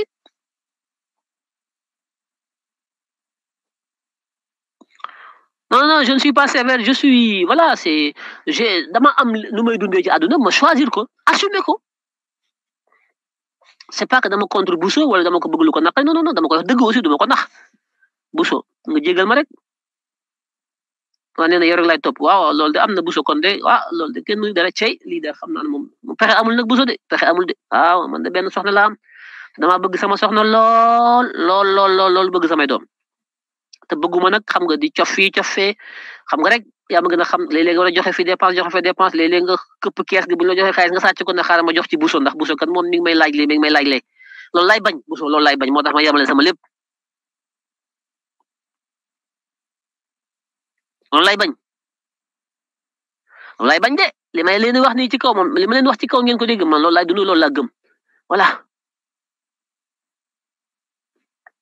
c'est tout pourquoi parce que adduna mënoo koo matal gis nga boo nee benn jabar nga am ba yàgg na may takk ñaar boo takkee ñaar di nga takk ñett boo takkee di nga takk ñeent parce que li lay yóbbu ci ñaareelu jabar mënoo yóbbu ci ñeent nga dem ba ñeent sax ngay doxaan ci suuf di teg bantaga di tëb miir parce que sa bakkan dong nga topp doom yi bari yi noonu boo xasee ba sàcc si fini àdduna amul loo xam ne boo ko yamalewul ci sa bopp en toute responsabilité da nga ci mujj àdduna choix la mais mënoo lépp nga matale ko mënoo jigéen ñëpp nga mos leen doori ndig mënoo am ay téeméeri kër am ay oto am milliard am ay compte am fu ne nga dugg fa lu ne nga def ko loolu nit mënu ko nit ku nekk da ngay xam ba ca dafa am loo xam ne dañ koy muñ yamale nit day xam ba ca waaye loo gis sa xel dem ci loo gis rek nga bëgg dajale ay jabar yu bari bus bu nekk nga fanaan fii bus bu nekk nga fanaan fee mais loolu dafa neex di mais ban mucc la am loolu sa bakkan dong nga toppatoo woo sa ëllëg boo dee toppatoo woo gone yi toppatoo woo jabar sa yoon newu ci égoïste sa bànneex bopp dong ngay topp du dóori ndigu kucci fii kucci fee ba xëy dee bàyyi fi njaboot ñu tumuranki pour lan fexe nga damay jaamu yàlla yonent bi nee nañ yokk suñu xeet ak yi kan xamul xeet yoo xam ne ay yelwaankat nga fi bàyyi ak ay làppato loolu dafa jar a yokk yonent bi kay buy wax loolu taxul ay làppato doo nga fi bàyyi ak yelwaankat ak ay yu kan xam ak taxawaalukat loolu mooy yokk xeet neel kay damay topp sama bànneex dóori ndigg kay ma ci neex waaye loolu moom kenn santulu ko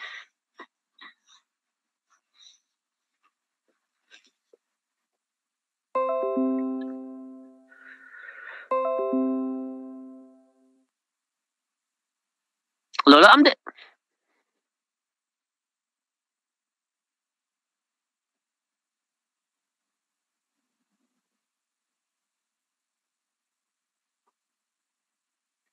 waaw buso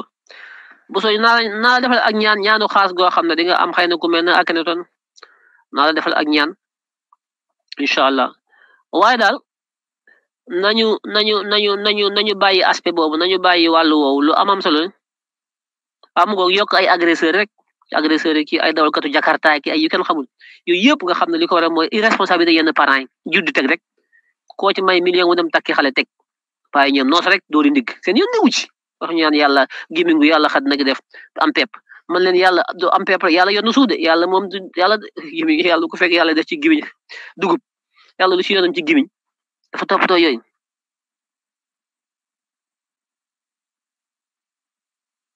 yooyu yëpp ay caaxaan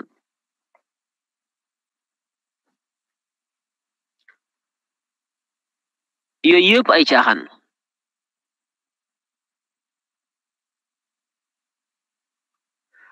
kon mais c'est pas facile de l'exercer ah oui non c'est pas facile Binta Diop c'est pas facile moom waaw oui man dafa am loo xam ne fondamentalement dama ko gëm Binta Diop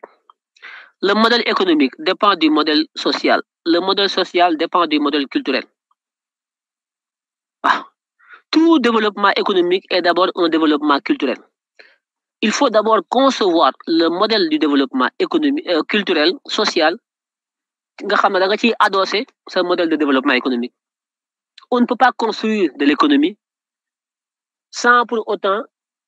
construire un modèle de vie sociétale boo xam ne dafay sukkandiku ci benn culture donc la culture du développement produit le développement de la culture wala boog c'est l'inverse c'est le développement de la culture qui engendre la culture du développement c'est lié il faut que ñu xam ñun naka lañ bëgg a dundee pour ñu mën a togg suñu soqaliku ci wàllu koom-koom mais mënuñoo tabax koom-koom te tabaxuñu njëkk suñu duñuy dundee ndax koom-koom ak dundin dañoo lënkaloo dañoo laale mënoo koo séparer ni ngay dundee dafa am njeexital bu sori ci sa soqaliku ci wàllu koom-koom wax naa ko sànq boo amee jabar yu bari am ay xew-xew yu bari culturellement am loo xam ne sa aada ak sa cosaan la lii ki sa diine yu baree bari loo xam ne sax du diine ay màggale ki cant ki gàmm ki yooyu du diine ñaari fet la am Korite ak Tabaski yàlla da koo wàññi wax te sax yu ci bari du farat dañ ne boo mën a defal boo mënul defal mais loolu lépp boo ko bëgg ci boole gàmm màggal cant puus géej siyaar général tabaski sax kii boole ma ko ci ngénte anytime bàyyele ndayele faari maam béjjunu nijaay yooyu yëpp te lii ma leen limal yëpp xaalis a koy def amu ci lenn looy def te du xaalis du tàbbi loo ki def xaalis a koy def takk jabar yu bari xaalis a koy def lépp xaalis a koy def foo ko jëlee fan nga koy jëlee wax leen ma ko même boo nekkoon chef d'entreprise nekk milliardaire foo ko jëlee da nga dem ci société bi di ko tibb di ko ci def déedéet xaalis bi nekk société bi moomoo ko la société t'appartient société bi def ay milliards salaire nga ci am société bi moomoo ko askan wi ko moom ak ñi ciy liggéey moomoo ko dañ ko war a pérenniser bénéfice bi muy def yow salaire nga ci am chaque fin du mois liggéey société bee ko moom daf ko war a réinvestir dans la recherche développement innover pour yokk société bi pour koom-koom bi yokk ay emploi di ci fay ay taxes mais moomoo ko doo ko jël di ko takkee ay jabar di génn ay 4x4 non il faut que ñu arrêté loolu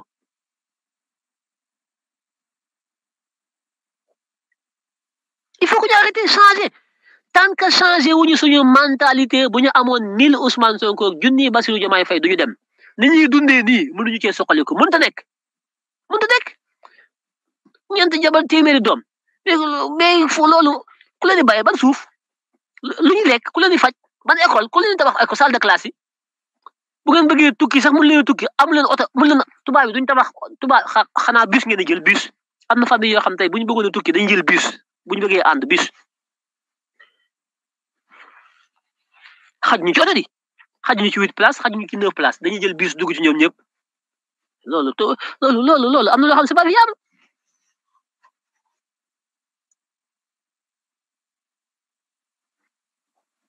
loolu nag paa yeeg maire yi ñoom du ma leen ci topp ndax ñoom seen génération loolu lañ xam wees nañu yéen ndaw ñi may wax yéen la nouvelle génération yéen lay wax vous êtes une génération de rupture maanaam ay ndaw lañu yoo xam ne yéen da ngeen war a indi ak coppite ci loolu àdduna bi ñu dund méngoowul ak ay jabar yu bari ay doom yu bari dépense yu bari ki xew yu bari ki caaxaan yu bari lii tànk ñi ngi ci réew mi du soqali ku ñu fi fal day sàcc alal ji dem ñu yóbbu ko Touba ki Tivaouane ki màggale ki sant ki général ki jox ko sëriñ si ñu lekk bari nañu fi sàcc alal xew-xewu diine yi ngeen tuddee tarixe yi ñoo tax ñu sàcc suñu xew-xew yu bari nga xam ne du diine du dara yàlla sant ñu ko du dara yàlla liggéey nañu sant ñu nekk suñu temps yëpp ngénte ki xew ki bàjjale ki bàjjana ki xew nijaayale bàjjanale yeelu maam ndunkurunki impagne màggala ko cant ki pousse géej ki siège général ki joxe c'est une forme de corruption lii kenn mënu ko tabax ab développement kenn mënu ko ci il faut que ñu changer tant que changé wuñu ko ngeen mën a fal réew mi du dem te lii may wax ni ngeen bëgg ko di ngeen ko def ngeen bañ ko di ngeen ko def bu ngeen bëggee soqaliku boo demee Maroc loolu fa am Algérie loolu fa am Russie France États-Unis Japon chinois yi te pourtant bokkuñu ay aada japonais yi duñu chinois yi duñu américains yi duñu français yi duñu turquie mais ñoom ñëpp ñoo bokk même modèle dama dem turquie xool li ñuy dundee ma ne c'est pas pour ay musulman lañ de mais turquie dem nañ seen yoon bi yàgg soqaliku nañ lu tax parce que modèle bi ñu dundee bokkul ak suñu modèle ñun dañoo bëgg ay jabar yu bari bëgg ay doom yu bari bëgg ay sëriñ bëgg ay cantaki ay màggaleki ay yu kenn xamul yoo xam ne boo demee Turquie amu fa boo demee Arabie Saoudite amu fa boo demee Amérique amu fa boo demee Japon amu fa boo demee Chine amu fa boo demee Iran amu fa te ñoom ñii ma lim ñëpp bokkuñu ay aada ak cosaan mais am na loo xam ne ñoo ko bokkule parce que loolu mooy tax suqaliku gi ñu mëgg a suqaliku mu mën a nekk te ñoom ñëpp japonais dañu am seen culture am seen aada mais pourtant dañoo développé wu pourtant dañoo suqaliku parce que économie koom-koom dafa lënkale ak démographie mooy askan wi économie koom-koom amul fenn foo xam ne dañ ko fay yëkkati wala ñu ko fay wàccee lu dul ñu mën koo méngale ci askan wi bu ñu baree te duñu produire dara bu ñu baree te amuñu njariñ bu ñu baree te amuñu métier bu ñu baree te amuñu emploi bu ñu amuñu njariñ pauvreté lay jur ak ñàkk ak ndóol dong lay jur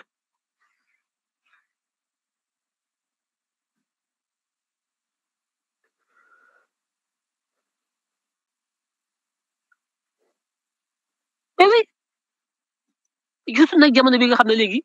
dundu Dakar moo gën a cher dundu France Dakar moo gën a cher dundu France Dakar a gën a cher Paris nga bëgg a am ñaari jabar ak ñetti jabar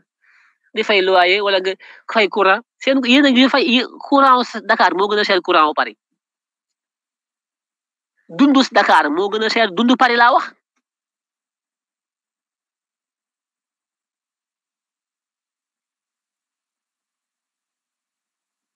kon nañu xoolaat suñu bopp préparer suñu bopp parce que affaire bi du fal nit du benn nit mooy tabax Sénégal du Bassirou du Ousmane du kenn moo koy defar ñoom bu ñu ñëwee dañuy am xalaat am ay projet am loo xam ne dañ ko teg waaye nit ñi ci boppam ñooy préparé wu waajal seen bopp ñoom it fexe ba am melokaan woo xam ne ñoom li ñuy teg nit ñi daañu ca mën a ànd caag ñoom ngir mën a soppi réew mi lu am solo li may wax nii.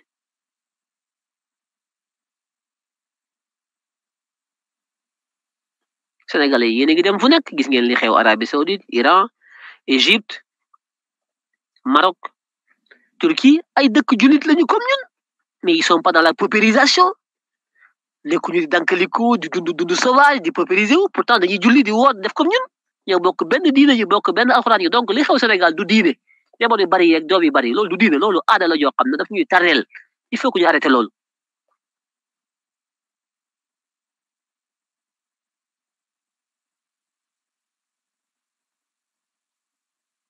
oui am na ñoo xam ne ñi am jabar am ay doom mais mérité wuñu sax am jabar ils sont irresponsables jabar sax wuñu ko am bay am doom seen yoon nekku ci doori ndig rek lañ ki neex kucc yéeg ci kaw table ji wasin bànneex rek la ñuy wër ci jigéen bànneex seen yoon nekku ci c'est catastrophique aussi nga pare naan way école yi doyul ceeb bi dafa cher courant bi dafa cher amuñu ndimbal kenn jàppale wuñu mais doom yi boo koy jur doo woo kenn booy doori ndig ba doom yi jur doo woo kenn il faut aussi qu'on soit responsable il faut aussi des fois qu'on soit responsable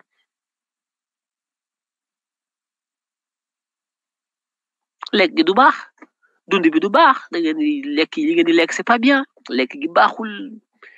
amul benn vitamine amul dara da ngeen di taf di yëngal di taqale ku ci feebar dem hôpital da ngay dee amoo loo fajoo hôpital yi rien ku amul xaalis doo faju yéen a ma gën a xam li ma leen di wax donc il faut que ñu àndandoo changer loolu lépp pour changer Sénégal fondamentalement defar dund gi boo demee Maroc niveau de vie yi marocain yi am dem yéen ci yéen dem ngeen Maroc même Algérie c'est niveau de vie am nañ ay agriculture am ay paysans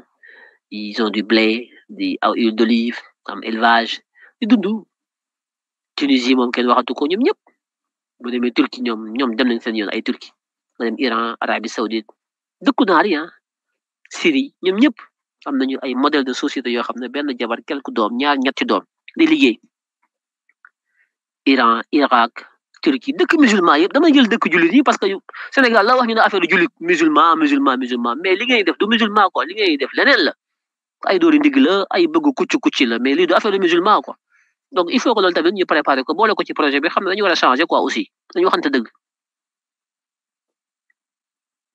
dinaa ki dikkaat donc naa def ay série de live yu bari ci wàllu projet économique gu réew mi naka lañ koy sampe ci wàllu production de richesse croissance ci wàllu création d'emploi ci wàllu entreprise privée ci wàllu collaboration entre le secteur privé et l'État du Sénégal dirigé par Bassirou Diomaye Faye waay loolu lañ bëgg a taxawal te loolu dañ ko jaay ci campagne bi pour que secteur privé national bi chef d'entreprise yi am confiance ci projet bi xam na ñun ñëwuñu fi pour amener un État de gauche nous ne sommes pas des gens de gauche nous ne sommes pas des gens de droite nous ne sommes pas des gens de gauche nous sommes des gens pragmatiques nous allons donc conduire ce pays dans le pragmatisme peu importe kenn ku ci nekk ban côté nga nekk on est contre personne on n'est pas avec tout le monde on est avec ceux qui sont pragmatiques ceux qui veulent construire ce pays de façon pragmatique képp koo xam ne pare nga ba noppi nag def ko ci patriotisme bëgg réew mi c'est fondamental képp koo xam ne da ngay dugg ci projet bi bëgg a ëllëg liggéey ak ñu nekk ci état bi na nga nekk koo xam ne da ngay gëm Sénégal bëgg Sénégal nga xam ne doo jaay Sénégal lu mënti xew yow intérêt Sénégal nga jiital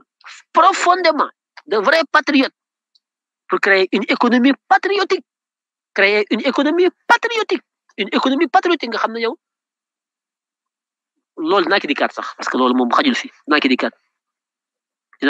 une économie patriotique loolu dinaa ko faram fàcce toj ko ba mu leer nañ bañ a xam lan mooy une économie patriotique naa ki dikkaat ben oui Ben Youssef Sagna nee na je suis témoin je suis au Maroc mais leur niveau de vie est meilleur pourtant c'est des musulmans am na ay Sénégalais yu fay jóge dem Fass di siyaare gi Cheikh Ahmed Tidiane Chérif nee na ay Tidiane lañu Sénégal la ñu jóge de mais niveau de vie bi waa Fass am ak waa Maroc ñoom ñuy jóge Sénégal di siyaare ji amuñu ko pourtant c'est des musulmans c'est des Tidiane Marocain bi ñuy Tidiane Cheikh Ahmed Tidiane Chérif bi nekk Maroc ñu koy siyaare ji niveau de vie bi Maroc am ñoom Tidiane yi jóge Sénégal amuñu ko ay lapato lañ pourtant loolu defut ñoom tilt amul leen ñu ci jàng siyaar rek siyaar jamono boobu Marocain yaa ngi liggéey dans les 25 ans à venir le Maroc sera l'une des plus grandes puissances d'Afrique le Maroc en termes d'investissement parce que seen fonds de pension yi ñu yore dañuy liggéey avec les Qatar di liggéey avec le Dubaï dañu am ay fonds de pension yu garaaw a garaaw Marocain avec le roi le Maroc sera l'une des économies les plus puissantes d'Afrique dans 25 ans le Maroc bi ngeen gis ni jamono boobu ñun ñoo ngi fi photo soo ko takk jabar yu bari Ils ont un niveau de vie mais très bien avec des appartements, une femme, 2 enfants, 3 enfants dans des grandes écoles jàng ñëw nekk ay ingénieur di liggéey assainir seen vie bu ñu Allah ba ñu ànd ak yow dem ci jàkk ji julli ëppale woo leen dara ngay topp say sëriñ ñoom ñu nekk ay musulman di liggéey c'est tout parce que finalité bi mooy lan mooy dund la finalité c'est de vivre c'est tout.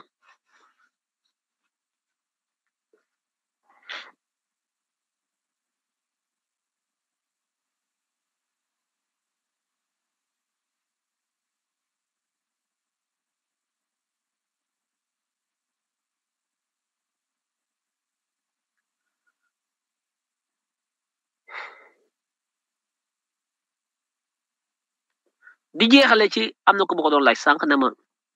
li xew ci assemblée nationale bi ma ne ko li xew ci assemblée nationale bi man ñetti lecture laa ci am dama ci am lecture politique am ci lecture juridique am ci lecture institutionnelle su ma ñëwee ci lecture politique bi mooy Macky Sall ak Karim Wade ak ñoom dañuy politique ay tappalekat lañ ay dóorkatu maxtu lañ li ñu taxawal yëpp dañ ko taxawal pour am lu ñu bëgg li ñu bëgg nag duñu ko am parce que juridiquement mënuñu ko am dañuy teg deal parce que Amadou Ba la ñuy xeexal moom lañ bëgg a liquider ñoom ñaar ñu sot ko ngir bëgg a yàq élection yi yooyu te loolu mënut a nekk Macky Sall ak Amadou Ba loolu mooy li nekk ci suufu seen coow li ñu def ci assemblée bi ba taxawal commission d'enquête parlementaire donc objectif bi bëgg-bëgg bi c'est politique donte lay wi ñu ko layalee pour teg ko c'est juridique parce que xeexuñu ko ci mbedd bi dañoo dem ci assemblée ba xool article 48 du règlement intérieur de l'assemblée mu may leen ñu mën a taxawal commission d'enquête parlementaire ñu jaar ci loi pour taxawal commission d'enquête parlementaire donc l'aspect juridique et de bonne gouvernance est très important.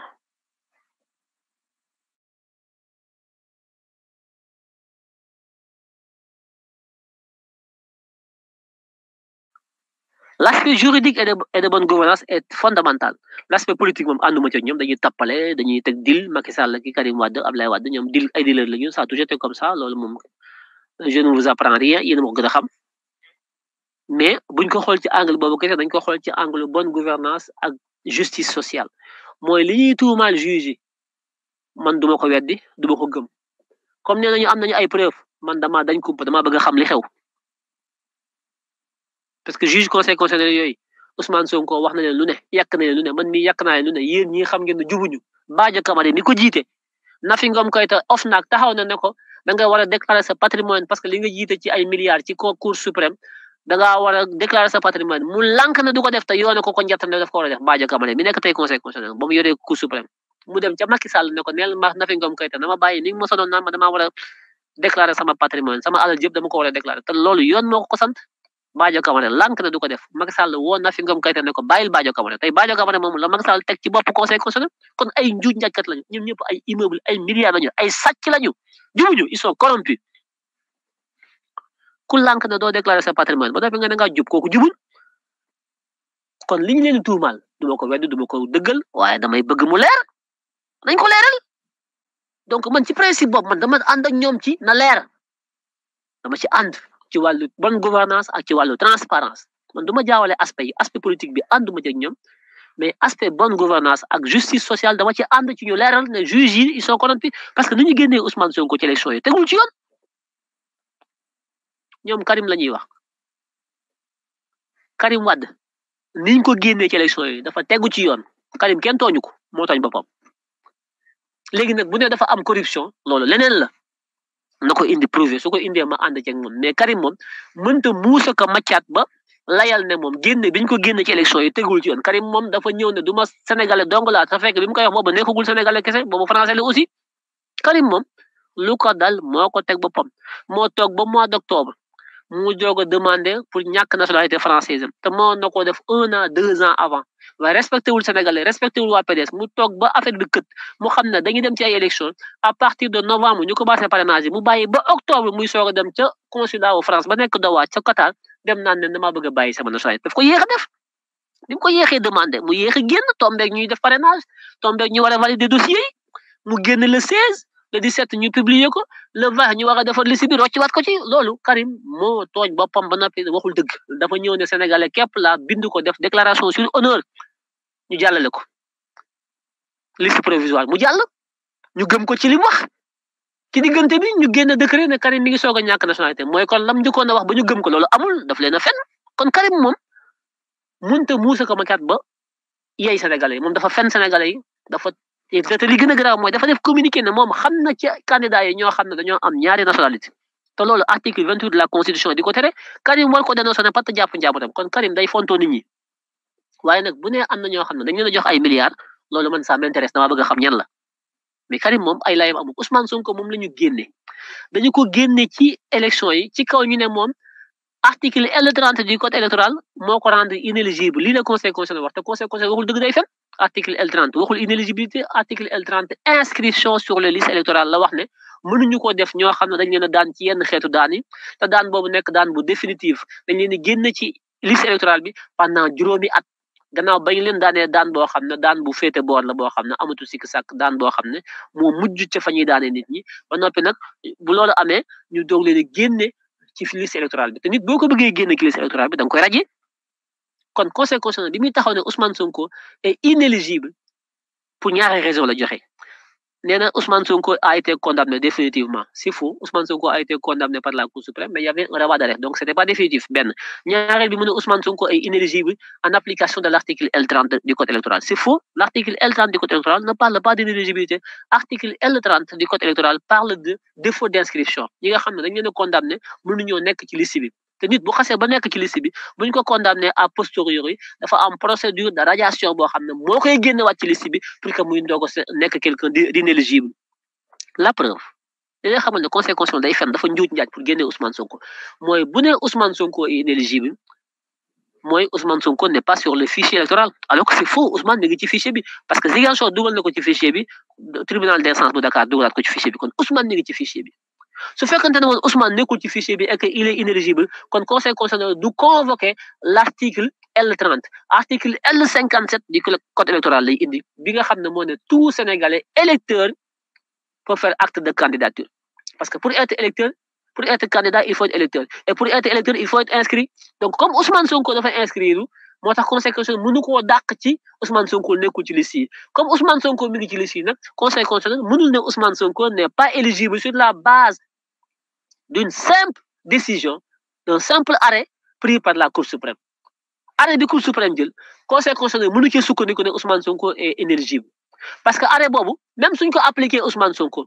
l'inéligibilité de Ousmane Sonko ne dépend pas de l'arrêt l'inéligibilité de Ousmane Sonko dépend selon l'article L30 d'une procédure boo xam ne dañ ko war a déclencher muy une procédure de radiation suivant les articles L41 et suivant jusqu'à L47 du code électoral mooy wax comment on doit procéder pour radier un électeur il faut donc radier Ousmane Sonko sur les listes pour que Ousmane Sonko soit en fait inéligible mais comme cela prend du temps et conseil dafa war a décider mu anticiper loolu jël ay décisions yoo xam ne teguwul ci droit c'est du toc c'est du faux rocci Ousmane Sonko sànni ci àll ba parce que commande politique la bu ñu ko joxoon donc ñooñu bu leen Karim Wade ne dañ leen jox ay milliards du ma ko weddi ah na leer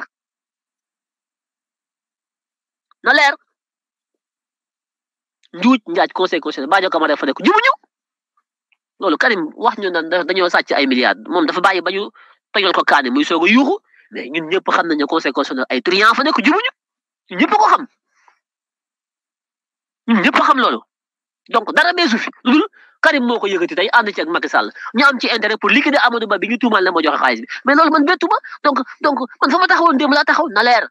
man d'accord naa ci commission d'enquête parlementaire bi na taxaw ku ci war a dugg na nga ci dugg ba ci ñëpp taxaw na leer nañ na mel na bëccëg fii amul ku fi taxaw naan kenn du ma jugé Macky Sall ñu mën koo jugé en haute trahison ñu ne jugé kenn du leen jugé pourquoi ñoom ñoo jugé nit ñi mais kenn leen atte fu ñu ko teg ay tappale la bu fekkee ñu gëm loolu leen dañu bëgg a pousse élection yi kenn mënu koo pousse ñu jugé leen ak ñu ñàkk leen si élection yi c'est irréversible élection yi kenn mënu ko dellu ginnaaw Macky Sall mënu ko arrêté mënu ko bu ko defee ñu dagg boppam suba def commission bi atte leen du tere élection yi dox élection yi day am par force kenn mënu ko dellu ginnaaw day am ci nii ak kinaa waaw loolu moom bu leen ci am tiit mais ragal na dañuy pousse ay élection ba tax ngeen ne du ngeen dugg ci ay commission déedéet nañ dugg ci commission yi xool li xew élection yi day am parallèlement man par principe lépp loo xam ne bonne gouvernance lépp loo xam ne injustice dama koy xeex bañ fa taxawee ne Macky Sall jël na décret pour taxawal Sénat bi dajji bu njëkk ba teg fii bi nga xam ne ay nitam la fa dugal ak ñu bokk APR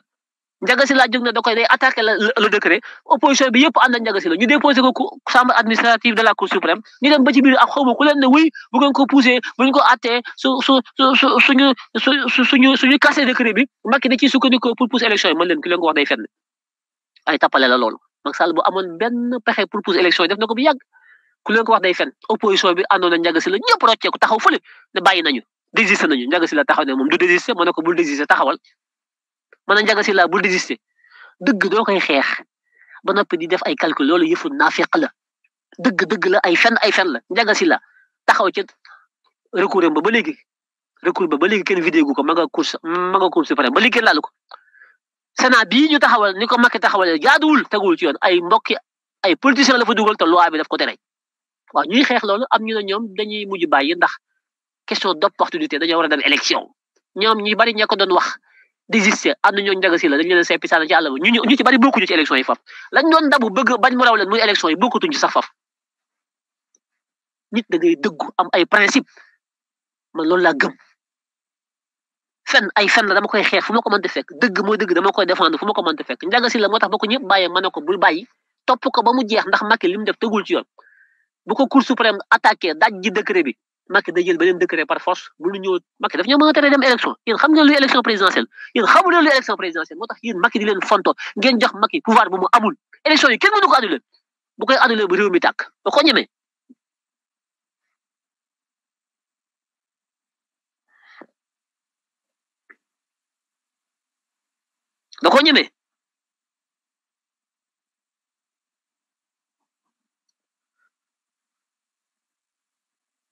moo tax man lépp luy bonne gouvernance transparence man damay képp ku koy xeex damay ànd ak yow mën nañoo bañ a bokk camp politiquement mais boo ñëwee ne dafa am ku sàcc rek kii man la acc na leer ndax alalu askan wi la parce que du affaire yu PDS ki Macky Sall ki Pastef ki Yewwi Askan Wi sénégalais yi yéen ñi may déglu yéen seen i mbir la yéen da ngeen cee bokk da ngeen war a xam li xew pourquoi bu ñuy wax ñuy wax parti Karim Macky Abdoulaye Wade Sonko Déthié Fall diw mais ñoom moomu ñu Sénégal ñun askan ñun dañoo am wàll ci réew mi am ay àq ki yelleef yoo xam ne ñun dañoo war a xam li xew dañoo mais ñun c'est pas possible quand même il faut qu'on arrête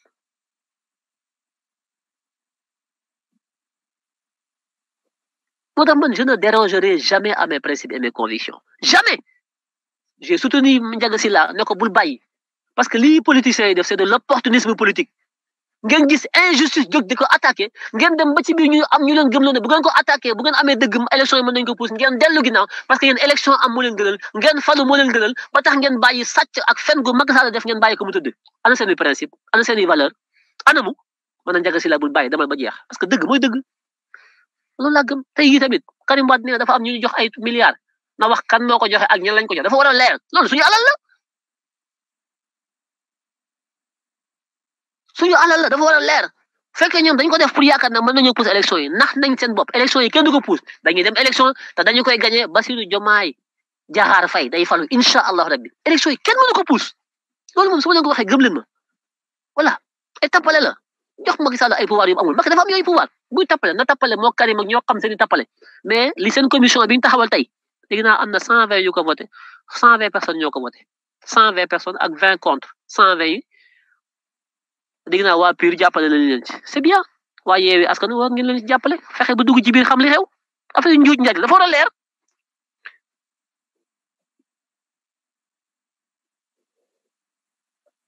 dafa war a leer li xew conseil constitutionnel c'est scandaleux waxuma kaaw Karim Wade Karim moom moo tañ boppam Karim moom kenn defu ko dara mais au-delà de Karim parti politique yi ñu éliminé parrainage yi dañu ko tappalee dugal génn sàcc fële kër li nga xam ne mooy discriminant bi mooy date d'expiration carte bi kese ci la ñu waxoon a éliminer ñu bari ñi 950 000 électeurs Mary Teuw Niane ñu ne ko yow nekkoo ci fichier bi doo voté def seen i njuuj njaaj def lu leen neex kenn xamul ban fichier lañ yore ñu toog fi naan wéy nañu gëmm quoi garaawul nañu bàyyi mu jàll nañ dem élection dañuy dem élection oui mais lii ñu def dafa war a leer njuuj njaaj gi nekk conseil constitutionnel mbuxum milliards ya fa dugg sàcc gañ fa sàcc parrainage jàmbur yu ñu jaxase loolu dafa war a leer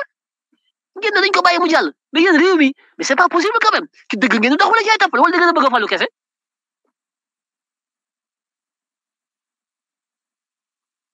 man ci dëgg quand même man des fois je comprends pas man ci ay valeur ay principe lay dox loolu laa gëm li may wax ni man loolu laa gëm njuuj njaaj fu mu am dañ ko war a xeex mais nag nañu am fulla bañ xeex bi ñuy xeex bu ñu xañ li ñu bëgg le calendrier républicain pour une élection présidentielle ça c'est fondamental Macky Sall amul fenn fu mu mën a taxaw su ko amoon def na ko bu yàgg Macky su amoon fu mu sukkandiku pour élection yi def na ko bu yàgg amul benn pexe français yi d'accorduñ ci union européenne d'accorduñ ci communauté internationale bi d'accorduñ ci sénégalais yi bëgguñu ko amul Macky amul kenn moom Macky Sall moo bëgg a pousse ay élection yi moom ak waa APR ak Karim Wade ñi nga xam ne jàpp nañ ne buñ ko Karim même buñ pousse élection yi du bokk Karim Wade même élection yi par extraordinaire suñ ko poussoon Karim du bokk Karim c'est terminé c'est fini donc seen tappale yooyu parce que Karim Wade bokkul bëgg nañoo seppi Amadou Ba ñee yaakaar ne bu ñu taxawalee ay commission bu ñu jàppee juge bi sàcc beeg rek mais juge dañuy wax Macky Sall jox na leen alal Macky mii di wax jox na juge alal bi dul jeex ñoom ñëppay génn def délation ku nekk wax sama ram loo ko jox réew mi tas bisimilah na leer rek loolu lañ bëgg bisimilah.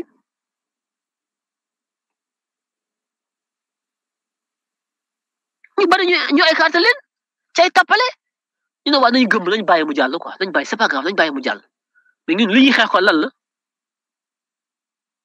la ñuy xeex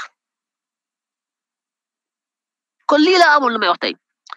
nañ ci taxaw ñu war a dugg ci commission bi dugg ñu def seen liggéey bu diligent bu mu nekk liggéeyu politique ak par parloo na leer accusation yi na génn preuve yi génn ñu xam lépp rapport bu leer nañ amul taf yëngal kii na leer pas de politique politicienne parce que mun leen fa taxawal commission ba noppi ñëw di indi ay rapport yoo xam ne la yàlla xam doy na loolu bu ngeen ko defee du ngeen mucc dañuy dal ci seen kaw bu baax a baax man maa ngi teewlu maa ngi ci campagne bi mais maa ngi leen di bàyyi xel yéen ñi nga xam ne yéen campagne yu leen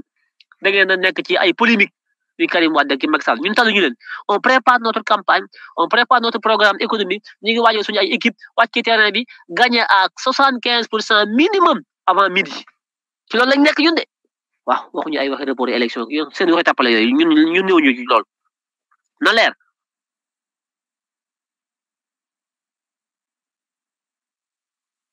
bu ngeen amee lu ngeen di weerante ku nekk wax sa morom kenn ku nekk sa morom weer na la kenn ku nekk sa morom ger na la tojante leen bopp rayante leen Badio Camara génneel wax li la Macky Sall jox yéen ñëpp kenn ku ci nekk li la Macky Sall jox wax leen ko li la Farba Ngom indil wax leen ko li la Marième Faye Sall jox wax leen ko Karim Wade mais génn leen amul benn problème ku nekk wax leen sa morom ñun suñu yëndeeku ci waaw comme nguur gu jeex la tamante leen dëmm rayante leen ñun suñu yëndeeku ci waaw bu ngeen ñu wooyee nañu ka leen bokk daañu mën na daa dugg ci biir na faax lu ngeen wax ma fekk ko lu ngeen def ma xam ko su ma génnee taal sama télé woo Sénégal ne leen lii ak lii fi xew sama yëndeeku ci Sénégalais yi moom kenn du leen nax yéen a xam